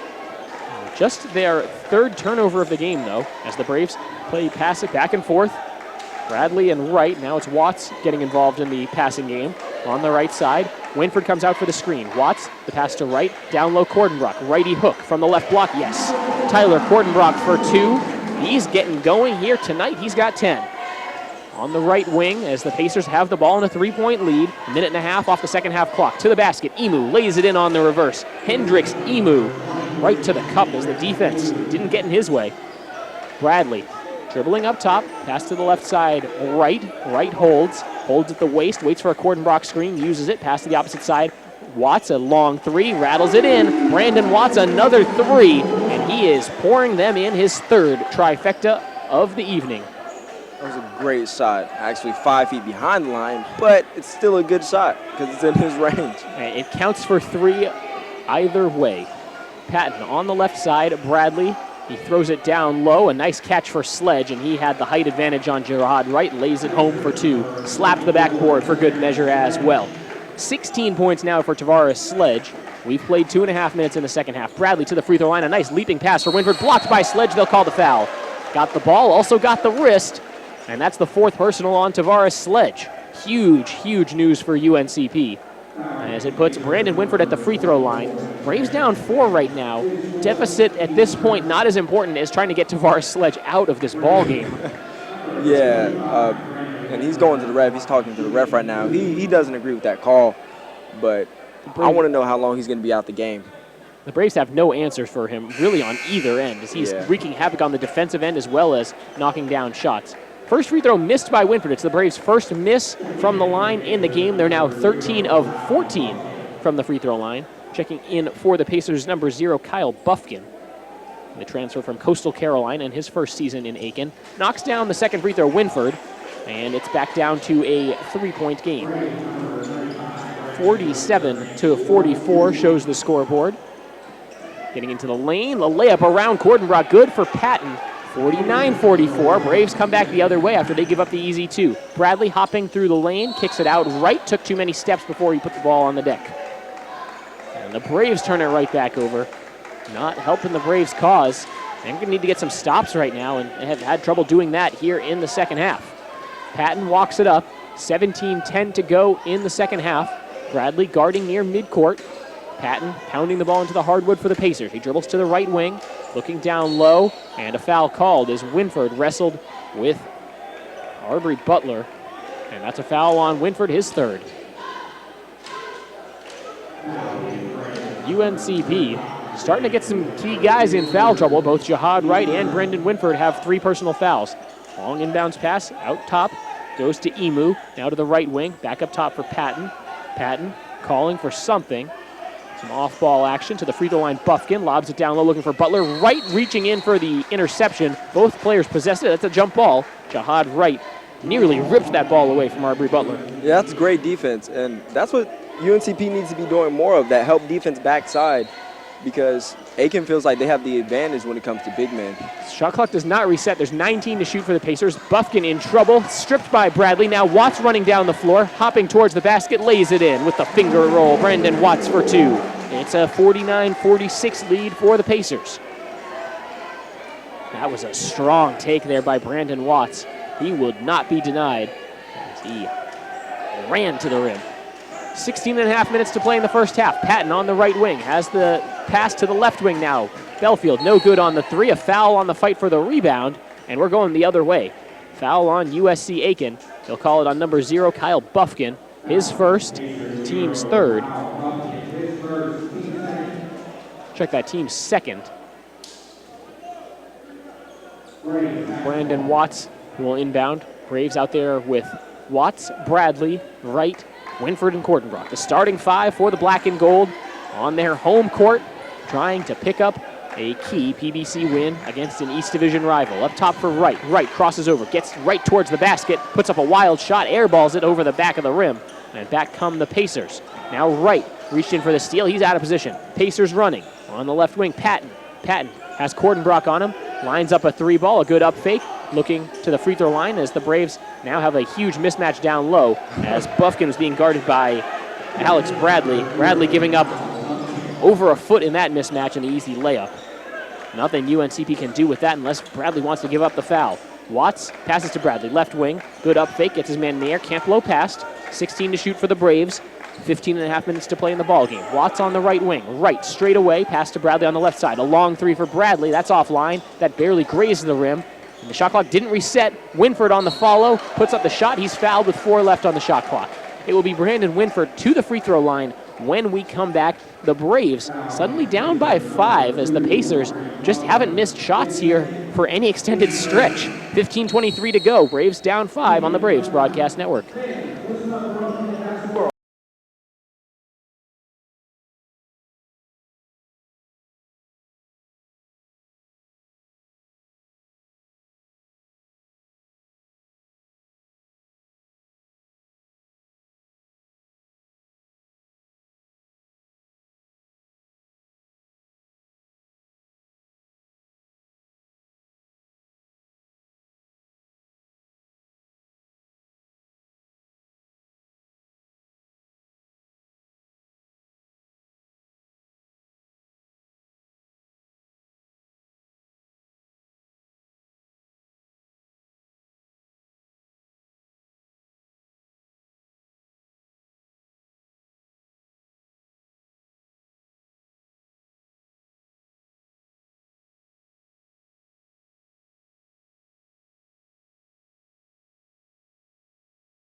Back in action on Lumbee Guaranty Bank Court on the campus of UNC Pembroke with Bryant Reed. I'm Cameron Songer. Thank you so much for joining us on the Braves Broadcast Network. Doubleheader action in the Peach Belt Conference as the Braves hosting the USC Aiken Pacers. The women's game was a close one and a heartbreaker for the Braves, 57-55. Now the Braves men's team hoping to avoid a similar fate. They trail 51-46. 15:23 to play in the second half as we're just getting going here in half number 2. Brandon Winford at the line. He has 7 points already this evening. The Braves were a perfect 13 of 13 in the first half from the line. They've already missed one here in the second half. Winford hits the first free throw. He'll get one more. 3 team fouls against the Pacers, 1 against the Braves in the first 4.5 minutes of the second half. One more free throw on the way for Brandon Winford, a 72% free throw shooter on the season, and he hits both. And it's a 3-point Pacer lead.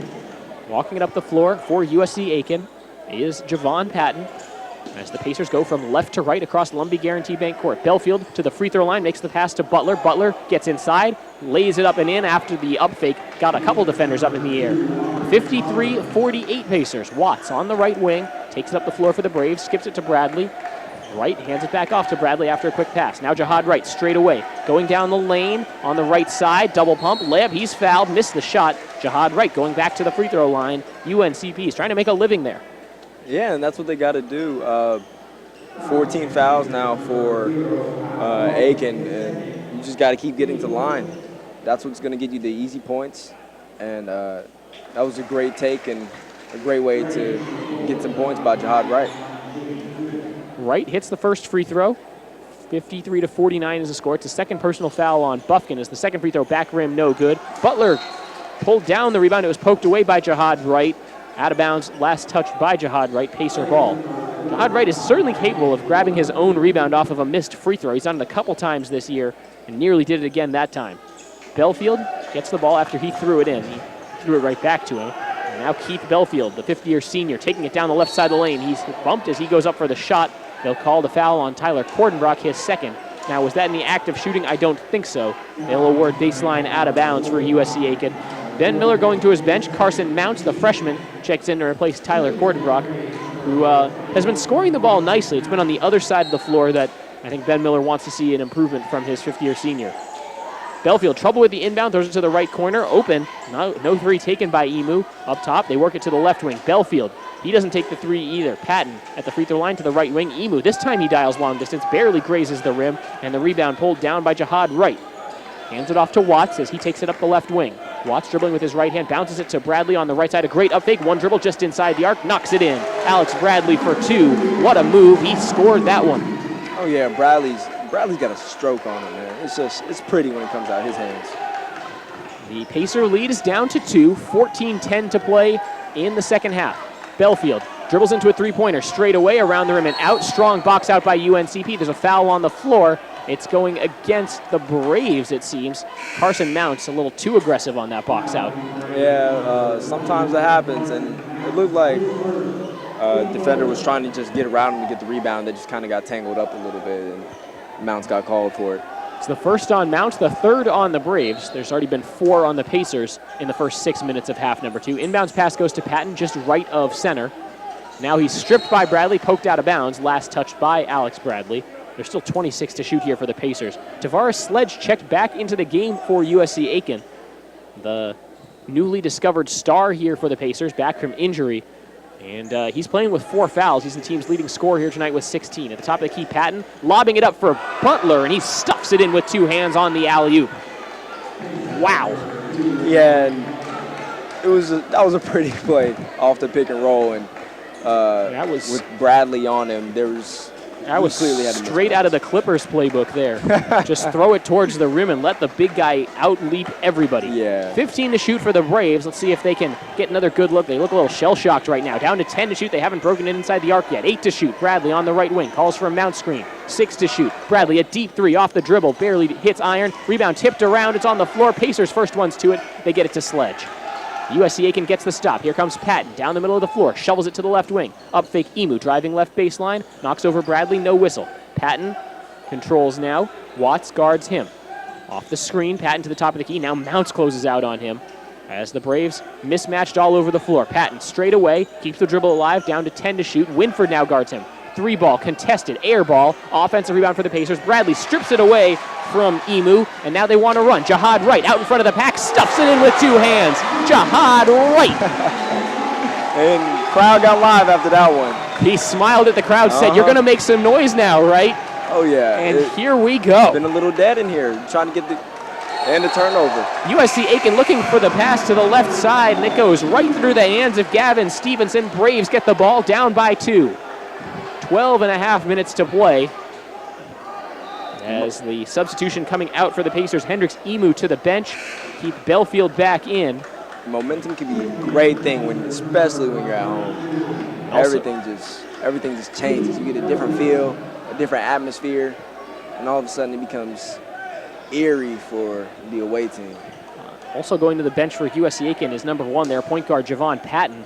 Braves keeping 4 of their 5 starters out there. It's just Mounts in for Cordenbrook. Otherwise, the starting 5 for the Braves. Bradley on the left wing. A little trouble with that catch on the pass from Mounts. Throws it back up top for Watts. Watts holds above his head, tries to split a double team, dribbles into a deep 3 straight away. It's good!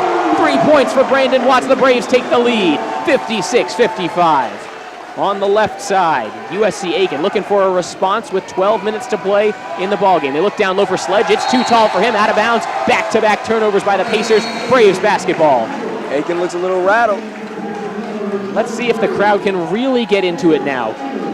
The Braves' last 2 buckets have been a two-handed stuff by Jihad Wright and a deep 3 from Brandon Watts. They take the lead. Now Alex Bradley walks it up. He's out there with Winford, Watts, Wright, and Mounts. Bradley passes to the right. USC Aiken in a 2-3 zone on defense. Winford straight away, back over to Jihad Wright, right wing. Wright in front of the Braves bench, up top for Watts. Watts over to Bradley on the left side. Extending that 2-3 zone, the Braves down to 10 to shoot. Underhand pass over to Watts in the midcourt circle. 5 to shoot. Back over to Bradley. He's got to go. 3 seconds. Dribbles into a 3 off the screen. It's good. Alex Bradley for 3. 59-55 UNCP. They're feeling it. They're feeling it. 11 and a half minutes to play in the ballgame. Braves take a 4-point lead. Belfield straight away. Pass to the left side. Timeout USC Aiken. And this crowd letting the Pacers know they are in Brave country now. Timeout on the floor. We will take it with them. 11:22 to go in the game. UNCP 59, USC Aiken 55 on the Braves Broadcast Network.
Here we go, a lively atmosphere now in the English E. Jones Center as the Braves come into life on an 8-0 run. They've taken a 59-55 lead over USC Aiken. The Pacers called the timeout. They'll throw it in front of their own bench. 11:20 to play in this one. They have 20 to shoot. Patton near midcourt, guarded by Bradley. Pass to the left side, Belfield. Watts guarding him.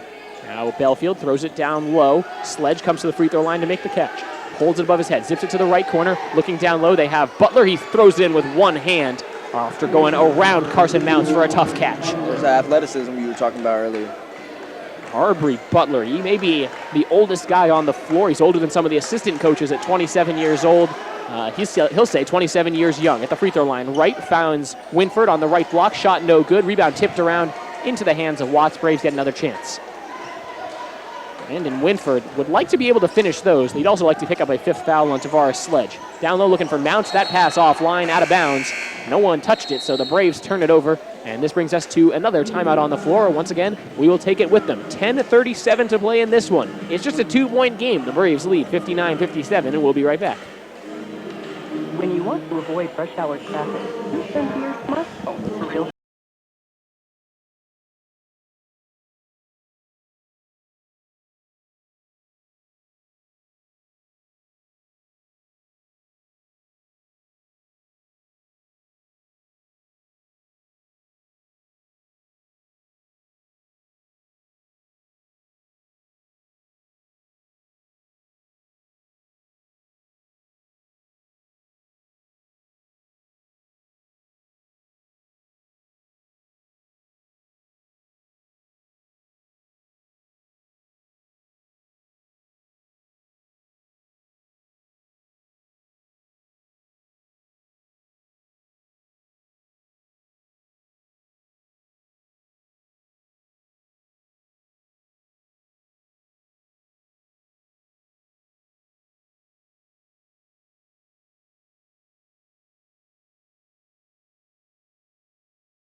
All right, so what was a fairly lively atmosphere here in Pembroke a few minutes ago has been slightly dampened by the back-to-back media timeouts. USC Aiken took the called timeout, and then there was a Braves turnover, which became the under-12 media timeout. But now we're ready to go once again. Braves still hold a 2-point lead, 10:37 remaining in the ballgame. It's UNCP 59, USC Aiken 57. With Bryant Reed, I'm Cameron Songer. UNCP now looking to pick up full court defensively. It's just a look, and now they kind of sag off it. Belfield gives it back over to Patton as the Pacers walk it up. Now back to Belfield, back to Patton. Passing back and forth, just showing that they can pass and catch. To the left wing it goes. Emu gets double teamed, splits it, goes towards the free throw line, lost it, throwing it towards the baseline, trying to save it as Butler. He cannot do it. He tried to bounce it off Mounts. Braves there for it. 4-on-3 breakaway, pass to the right side. Watts getting inside the arc, kicks it back out, finds Bradley. Dish to Watts. Watts driving with the left hand. Double pump shot around the rim and good. Brandon Watts floating through the defense this time. Looked to me like it should have been and one. He kind of slithered around the defense there, but could have drawn some contact if he wanted to. Under 10 minutes now to go in the ball game. Braves lead is 4. Patton up top. Bradley guarding him. Belfield with Watts on him. Down the left side of the lane, gets to the basket, lays it up, misses, tipped in by Kyle Buffkin for USC Aiken. Braves throw it deep to Bradley. He walks it up, tries to slow up the pace, as there's a lot of shouting going on the USC Aiken sideline as head coach Mark Vanderslice trying to tell his team what to do defensively. Wright tries to drive down the left side of the lane. He gets cut off, Mounts at the free throw line, spins, righty hook. Yes, Carson Mounts showing off the touch. Great move by the freshman. I liked it. That looked like a veteran move right there. The freshman has his first 2 points of the evening. It's 63-59. Going up and under. Butler gets slapped on the wrist. You could hear the contact from where we sit, and it's a foul on Carson Mounts. Yeah, goes back, does something great on one end, makes a little fluke on the other. Kind of evens out. He's given up a lot of speed in the matchup against Aubrey Butler, who's one of the fastest forwards in the Peach Belt Conference. And now it is Butler at the free throw line, shooting 2. Lines up the first free throw and missed it. He is just a 63% free throw shooter on the season. A couple subs ready to come in for UNCP as Cordenbrock and Murray Boyles check in, replacing Mounts and Jihad Wright. So the Braves looking to go very big right now, as they've got Bradley, Watts, Murray Boyles, Winford, and Cordenbrock. One more free throw coming up for Aubrey Butler. He lines it up and misses that one as well. Winford got his hands on the rebound, couldn't pull it in, and the tip dunk attempt no good for Butler. Braves finally corral the rebound. Winford pass to Watts as Butler very frustrated with himself. I gotta say he was probably distracted. The UNCP band holding up giant cutouts of Cookie Monster and Dwight Schrute, and that's a very distracting combination. Bradley from the top of the key, pass to the right side, Murray Boyles. They find Cordenbrock on the right block. He fakes, he gets triple teamed, righty hook, missed the shot. Rebound bouncing around, it's off the hands of Watts, out of bounds. He looks at his hands in frustration, as if to say, I wish I could have pulled that rebound in. But instead, it's Pacer ball. Watts ready to pick up full court, and then he looks to the sideline. Ben Miller, head coach of the Braves, telling him, don't do that, go ahead and get back on defense. 8:39 to play in this one. UNCP leads 63-59. And now, because there was a little delay for a wet spot on the floor, USC Aiken decides they want to make a substitution. On comes Andrew Glover, out comes Hendricks Emu. So the Pacers going a little smaller right now. The Braves with a giant lineup on their back line, playing a 2-3 zone on defense. Let's see. Braves extend the defense up to the top of the key. Pass to the left wing, wide open 3, back rim no good. Long rebound bounces out. Watts comes away with it after the miss by Glover. Watts on the left wing, throws it back for Bradley, and UNCP sets up a half-court offense. Kind of tough to run with so many big bodies on the floor, as the Braves would rather try to pound it down low. Pass to the left side, Watts with Patton on him. Looking down low from Murray Boyles. Pass gets tipped. They'll call the foul. It's against Andrew Glover, and he is the smaller player in that mismatch, giving up 4 inches against James Murray Boyles. The first personal on Glover, 5th team foul on the Pacers. 8:11 remaining, UNCP up by 4. Baseline out of bounds from near the corner, as Watts will have to go a little bit further away from the basket. I think the Braves want to be throwing this in from. They get it into Winford, fresh 30 to shoot for the Braves. Murray Boyles, the pass to the right side, Bradley with Belfield on him. He keeps the dribble alive after a crossover. Takes it back to the midcourt circle. 20 to shoot now for UNCP. We're under 8 minutes remaining. Winford on the right wing looking for a cutting Watts. They can't get it to him. Murray Boyles, the pass to Bradley on the left wing. To Watts, right wing. He's open for three. Not this time. And Belfield with the rebound. He might have even gotten bumped on the follow-through again. He is really good at drawing those. No whistle this time. Belfield, the pass to the right corner. No shot this time. Patton, a good pass fake. He dribbles into a three from the right wing and hits. Javon Patton fakes everybody out with a vicious pass fake. And now it's just a 1-point Braves lead as Patton's up to 13 points. A back and forth game. It's just been a fun one here in Pembroke tonight. We're so glad you're joining us for it. Murray Boyles at the top of the key, looking for Winford on the reverse. He's fouled. The whistle comes in a little bit late, but no doubt there was a lot of contact as Winford tried to go up and under. And that will take us to, once again, another media timeout. 7:17 to play. UNCP leads 63-62. It will be the Braves' Winford at the free throw line when we come back.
A good one underway in Pembroke, North Carolina. UNCP wearing black at home for the blackout on military night against USC Aiken. With Bryant Reed, I'm Cameron Songer. Brandon Winford at the line to shoot two for the Braves. But first, a word from one of the officials.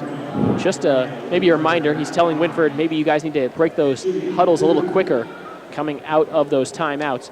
Good job today by our officials. Jeremy Mosier, Carl Punt, and Dan Streifler have done a pretty good job of keeping a very physical game under control. First free throw up and in for Winford. He's now got 10 points. Good outing today for Brandon Winford. He'll have one more free throw. Winford, 10 points, 6 rebounds. Second on the team in rebounds behind just Brandon Watts, who has 7. Second free throw also good for Winford. Jihad Wright checks back into the game, replacing Winford. And the Braves lead back up to 3. 65-62 with 7:15 remaining in the ballgame. UNCP has Cordenbrock, Murray Boyles, Wright, Bradley, and Watts in a 2-3 zone. Patton up top, dribbles to the right side of the Pacers, looking for some answers on offense. They have Sledge straight away to the left wing, back to Sledge. Sledge with Bradley on him, zips it to the left corner, leaving to make the catch is Patton. Thought about the three, doesn't take it, down to 8 to shoot for the Pacers. Sledge in the left corner, takes the three for the tie, not this time. Rebound bounces right back to him. Braves never boxed him out, drives baseline, lays it up, and banks it in. Tavares Sledge getting it done again on the offensive end. He's got 18. He also has 4 fouls. We'll see if the Braves go after him right now. 6.5 minutes to play. The Braves lead is 65-64. Bradley, the pass to the right side for Watts, who holds it at his waist, right in front of the Braves bench. Cordenbrock straight away to Bradley on the left side. Looking for Jihad Wright. Pass gets tipped, stolen by the Pacers. Sledge pulled in the basketball, waited for his point guard to come get it. Now crossover for Patton. He gets to the lane, dishes out, right wing, pass back outside. Glover didn't take the open three. Here's Belfield with Watts on him. Belfield tried to go behind the back, lost the ball. Bradley the steal, up ahead for Murray Boyles. Euro step to the basket, lays it in. Alex Bradley the assist. James Murray Boyles for 2. The Braves lead is 3. 6 minutes remaining in the ball game. Patton breaks the timeline. Bradley on him tight. Righty dribble. Passes it off. Belfield to the right wing. Holds it above his head. Waiting for somebody to cut open. Dribbles back up top. Around the perimeter to the left wing. Down low for Butler. And he slaps the backboard as he lays it in with one hand. Arbery Butler right around Tyler Cordenbrock for the easy finish. I'm telling you, the Braves has got to get help on the backside. They're it's a nice front on defense, but it doesn't mean anything if they keep throwing those over-the-top passes with no help. Both teams really relying on the 2-3 zone a lot here in the home stretch. Bradley, the pass inside looking for Wright. Shooting in to make the steal was Glover. Apparently too much body contact. They'll call the foul. It's the 7th team foul on USC Aiken. Second personal on freshman guard Andrew Glover. And that's big as the Braves at the free throw line where they have the magic going from the stripe in this ball game. Brandon Winford checks in. Murray Boyles goes to the bench as the Braves sticking with their starting 5 with 5.5 minutes left. You might think this could be the lineup the rest of the way. Wright misses the front end of the 1-and-1. These are those free throw woes that have bitten the Braves a couple times this season. Their lead remains at 1. Top of the key, Patton lines up a 3, knocks it in. Javon Patton off the screen from Arbery Butler, and it's a 69-67 lead for the visiting Pacers. 5 minutes to play. Pass to the left, Jahad Wright hands it back off for Bradley. Back up top for Wright. Wright dishes outside, Bradley to the right wing, Watts, up fake, doesn't do anything with it. To the left side, Bradley now. Leaves it for Winford. They try to post up Cordenbrock. They get it to him on the left side of the paint. Cordenbrock goes across the lane, goes up, missed the shot. It gets poked away. They'll call the foul on Arbery Butler.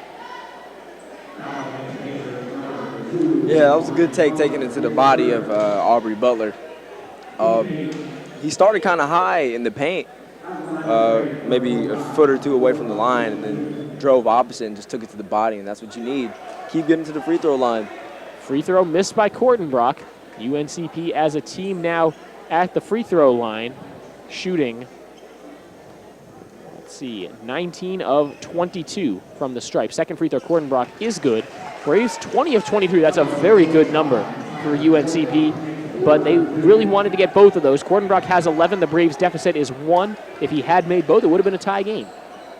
4 minutes, 40 seconds to play. Watts guarding up top. The pass to the right side goes to Belfield for the Pacers. He drives right baseline, lost the ball. Bradley tried to take it away, slapped him on the wrist. That's a 2-shot foul.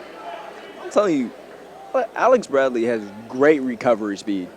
If he gets beat, he's just fast and quick enough to beat you right to the spot.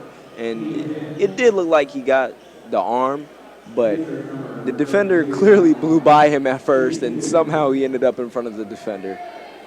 Keith Belfield at the line, 4.5 minutes left. He's been money on the free throw line today, and that shot no exception. 70-68 as Belfield into the double-digit club. He's got 10. One more free throw for Keith Belfield. 8th leading scorer in the Peach Belt Conference. Rattles in the second free throw. That hit every part of the rim. Just taking a tour around the rim and deciding to drop in. Belfield's got 11 now. Sledge has 18. It's 16 for Patton and 13 for Butler. That's been most of the scoring for USC Aiken from those 4 guys. Bradley playing pass back and forth with Wright. Wright splits the double team up top, gets right to the basket and lays it in. Jahad Wright said enough of this passing. How about a layup? And it's now 71-70 with 4:08 remaining. Braves trail by 1 as we approach the final media timeout. Between the leg dribbles, snaking it back and forth is Patton. Pass to the right wing, it's Belfield. Up fake, Bradley stays on the ground. Pass to the right wing. Deep 3 on the way. Glover, not this time. Watts tracks down the rebound for the Braves. Under 4 minutes remaining, UNCP trails by 1. Watts lost the ball. It gets poked away. Stolen by Belfield. The pass to Patton. Up ahead, Bradley blocks it out of bounds. Stripped the shooter, Javon Patton, and saved what would have been 2 easy points for the Pacers. As it is, the visitors will inbound. They'll have 28 to shoot, 3:44 to play. It's a 71-70 lead for USC Aiken. Don't go anywhere. The exciting conclusion coming up next on the Braves Broadcast Network.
Here we go. This is what it's all about. A Peach Belt Conference East Division showdown. UNCP taking on USC Aiken. 3:44 to play in the second half.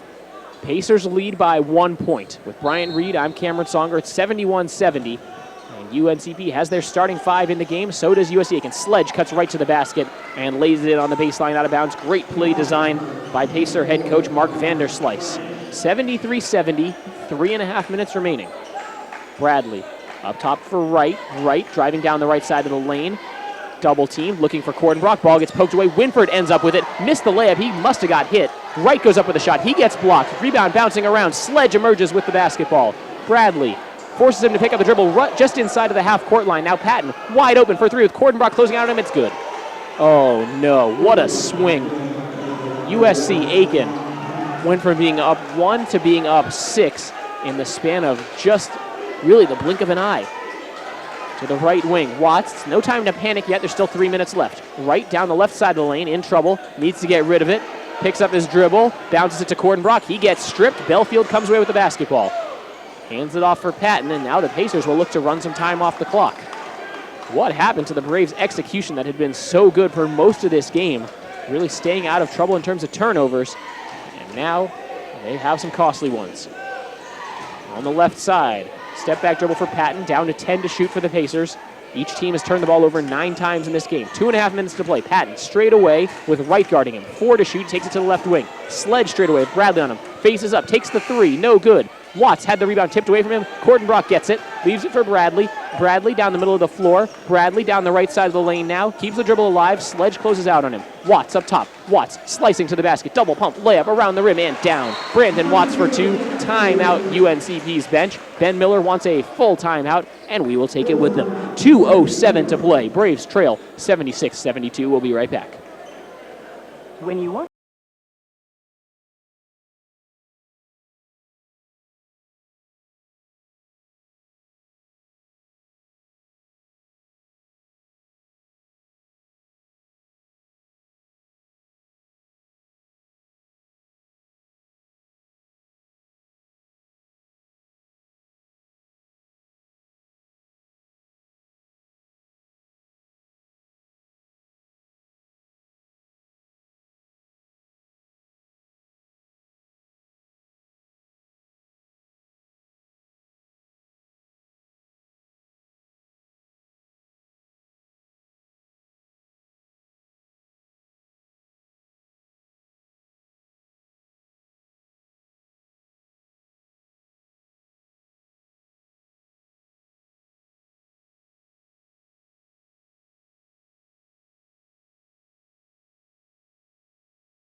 Two minutes and 7 seconds remaining in the ball game. UNCP trails USC Aiken 76-72, and something of a must-win for the Braves as they host the Pacers, who are just 2-10 in the Peach Belt. The Braves at 5-7. Braves need this one to keep pace in a tough PBC East Division. Braves pick up full court defensively. Inbounds pass goes to Sledge as the Pacers have the ball as they work their way from left to right down Lumbee Guaranty Bank Court. With Bryant Reed, I'm Cameron Songer. Thank you for joining us on the Braves Broadcast Network. Holding in the midcourt circle is Patton after the Pacers break the timeline. Pass to the left side, Belfield. He holds it above his head. Snaps the pass to the left block. Sledge getting to work. Lost his footing. Kick out to the left corner. 3-ball. Belfield off the front rim. Out. Tipped up in the air by Butler. Braves grab the rebound. Watts to it. Braves down by 4. 1:40 to play. Pass. Winford running the lane. Missed the layup. Tipped up into the hands of the Pacers' Arbery Butler. Winford ran right to the basket. And a nice chase down defense by USC Aiken, but Winford will tell you he's got to make that. Yeah, you got to have that, especially when you're down by 4. Under 90 seconds remaining. Pass to the right side, Emu, with Murray Boyles guarding him. To the free throw line, it goes to Sledge, lobbing it to Butler, lays it in, and 1. A foul on Winford. He got sealed off. 3rd personal on Brandon Winford.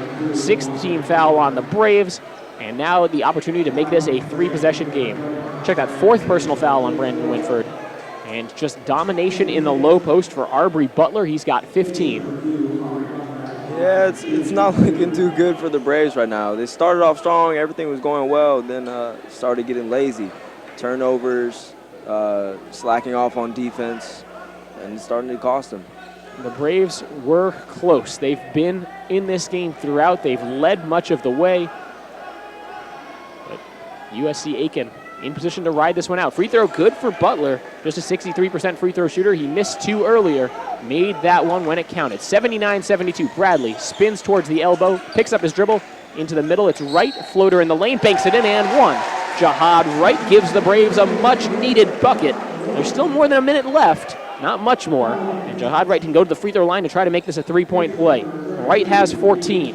The Braves trail 79-74. Foul called on Keith Belfield, his 3rd. 9th team foul on the Pacers. Wet spot on the floor. They'll stop to mop it up. Jihad Wright having another sensational game. He had a career-high 19 points last time out on Saturday against Flagler. Guy who redshirted last year, a transfer from Campbell University, has been such a key contributor for the Braves. Spent most of the year coming off the bench, and now inserted into the starting lineup after Ben Miller decided he was a better fit in the starting lineup instead of Giovanni Mack. One free throw here for Wright around the rim and down.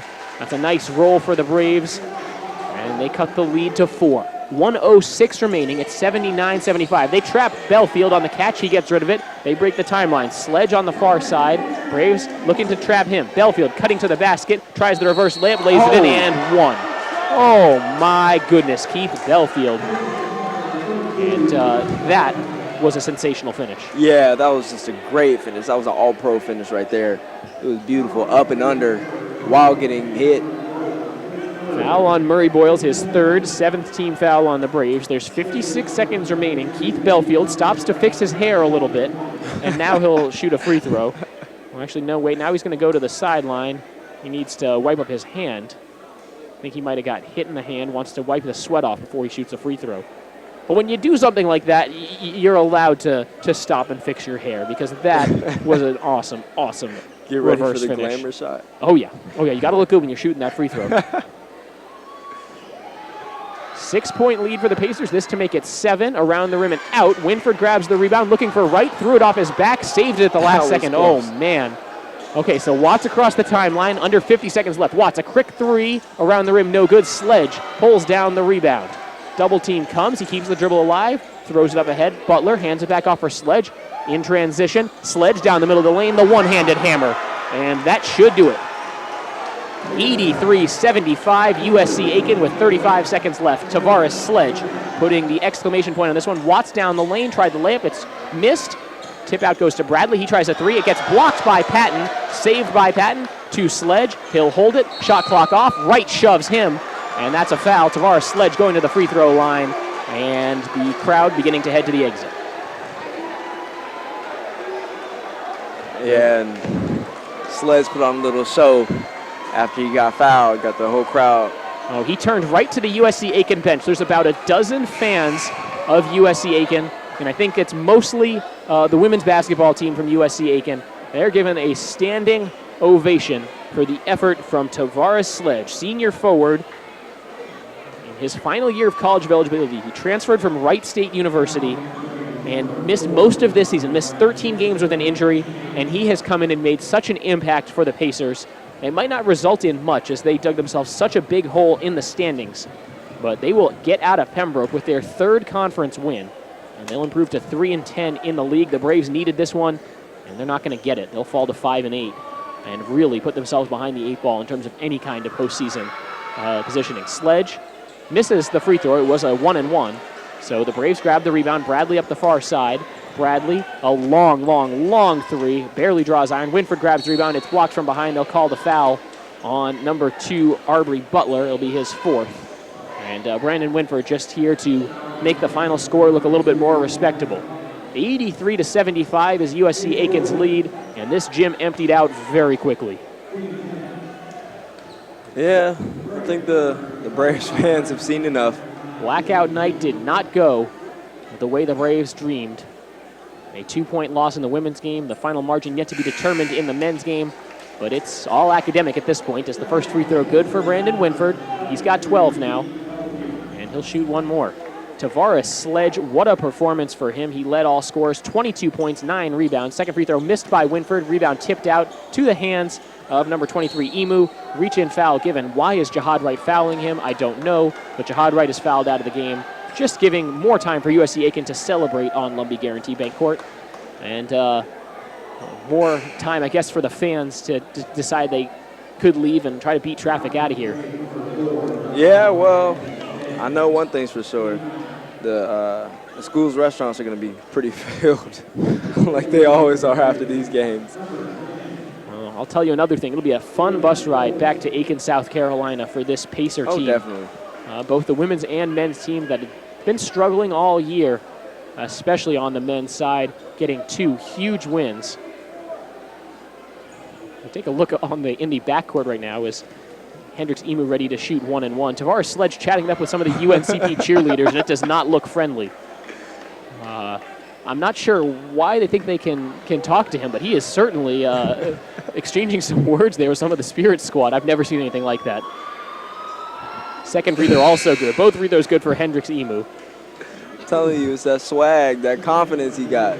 I think, maybe they're talking about hair care products because he's got longer hair than about half of the members of the UNCP Spirit squad. 9 seconds left. Braves down by 9. Watts on the right wing. Stripped as he went up for 3. Looked for the foul call. It's not there. And USC Aiken runs it up the floor. There's the final horn. The Pacers upset UNCP 85-76. They'll celebrate here on Lumbee Guaranty Bank Court as the Braves get stunned by a team that picked up just their 3rd Peach Belt Conference win. 85-76, the final score. Bryant, a very frustrating loss for the Braves. Yeah, extremely. Everything was looking perfect. It was a great game. Everything was going well for the Braves till about halfway through the 4th quarter, and they just started getting careless and sloppy with the ball, and turnovers and slacking off on defense really killed them. You got to know when to pick it up, and they hit their downside at the wrong part of this game. So the Braves fall to 11-11 overall. Their little 1-game winning streak is no more. They're now 5-8 in the Peach Belt Conference. USC Aiken picks up their 2nd straight win. They improve to 5-15 overall, 3-10 in the Peach Belt Conference. Let's take a quick look at the final stats. The Braves dropped this one 85-76. Pacers shot 48% from the field. Braves 41%. Pacers at 31% from deep. Braves also 31% from deep. Free throws didn't kill the Braves this time. It actually almost killed the Pacers. They were 14 of 22. Braves 22 of 27. But turnovers also not a problem. 9-10 with the Braves committing 1 more. Rebounds though, the Braves were out-rebounded 40-34. And points in the paint 42-22. And it felt like a lot more for USC Aiken. Yeah, definitely. It really did. They dominated today. They just dominated it today in the paint with Sledge, and it killed the Braves, really. It killed the Braves. There was nothing that they could do with him. They had no answer for the problem that he gave them. It was the duo of forwards for USC Aiken, Tavares Sledge and Arbery Butler, both picking up double-doubles, 22 and 10 for Sledge, 16 and 10 for Butler. Javon Patton had 19 points and 5 assists for the Pacers. Belfield had 13 points, including 8 from the free throw line. The game's high scorer is Brandon Watts. He's the UNCP Braves player of the game. He finishes with 24 points and 9 rebounds. Also for the Braves in double figures, Jihad Wright had 15, Brandon Winford had 12 and 8 rebounds. Cordenbrock 11 points and 5 rebounds. Rounding out the scoring for UNCP, Bradley with 7 points and 8 assists. Murray Boyles with 5, Carson Mounts with 2. But the Braves, just not enough tonight. And it's going to be a problem for them the rest of the year. This is one they really needed, and they didn't get it. Yeah, definitely. They got to win out. They got to win out and hope for some help against the 2 teams ahead of them. They just need help. They need some losses and they need some wins. Straightforward and to the point. They got to go out there and ball for the rest of the season. Braves' next game is Saturday afternoon when they host Young Harris, a women's-men's doubleheader that starts at 1:30 p.m. Eastern Time, with the men's game scheduled for about a 3:30 p.m. tip-off. That one available here on our YouTube channel as well as on the Braves radio network. For all news UNCP, your online home is uncpbraves.com. Also on Facebook, Twitter, and Instagram, just search UNCP Sports. Final score of the men's game, one more time, 85-76 Braves lost, and the final score of the women's game, a 57-55 Braves lost. And that will wrap things up for us in Pembroke. For my broadcast partner, Bryant Reed, our radio producer, Tyler Ruby, and our video production crew, powered by Domino's. Big thanks to Domino's Pizza. This is Cameron Songer saying thanks for joining us on the Braves Broadcast Network, and enjoy the rest of your night.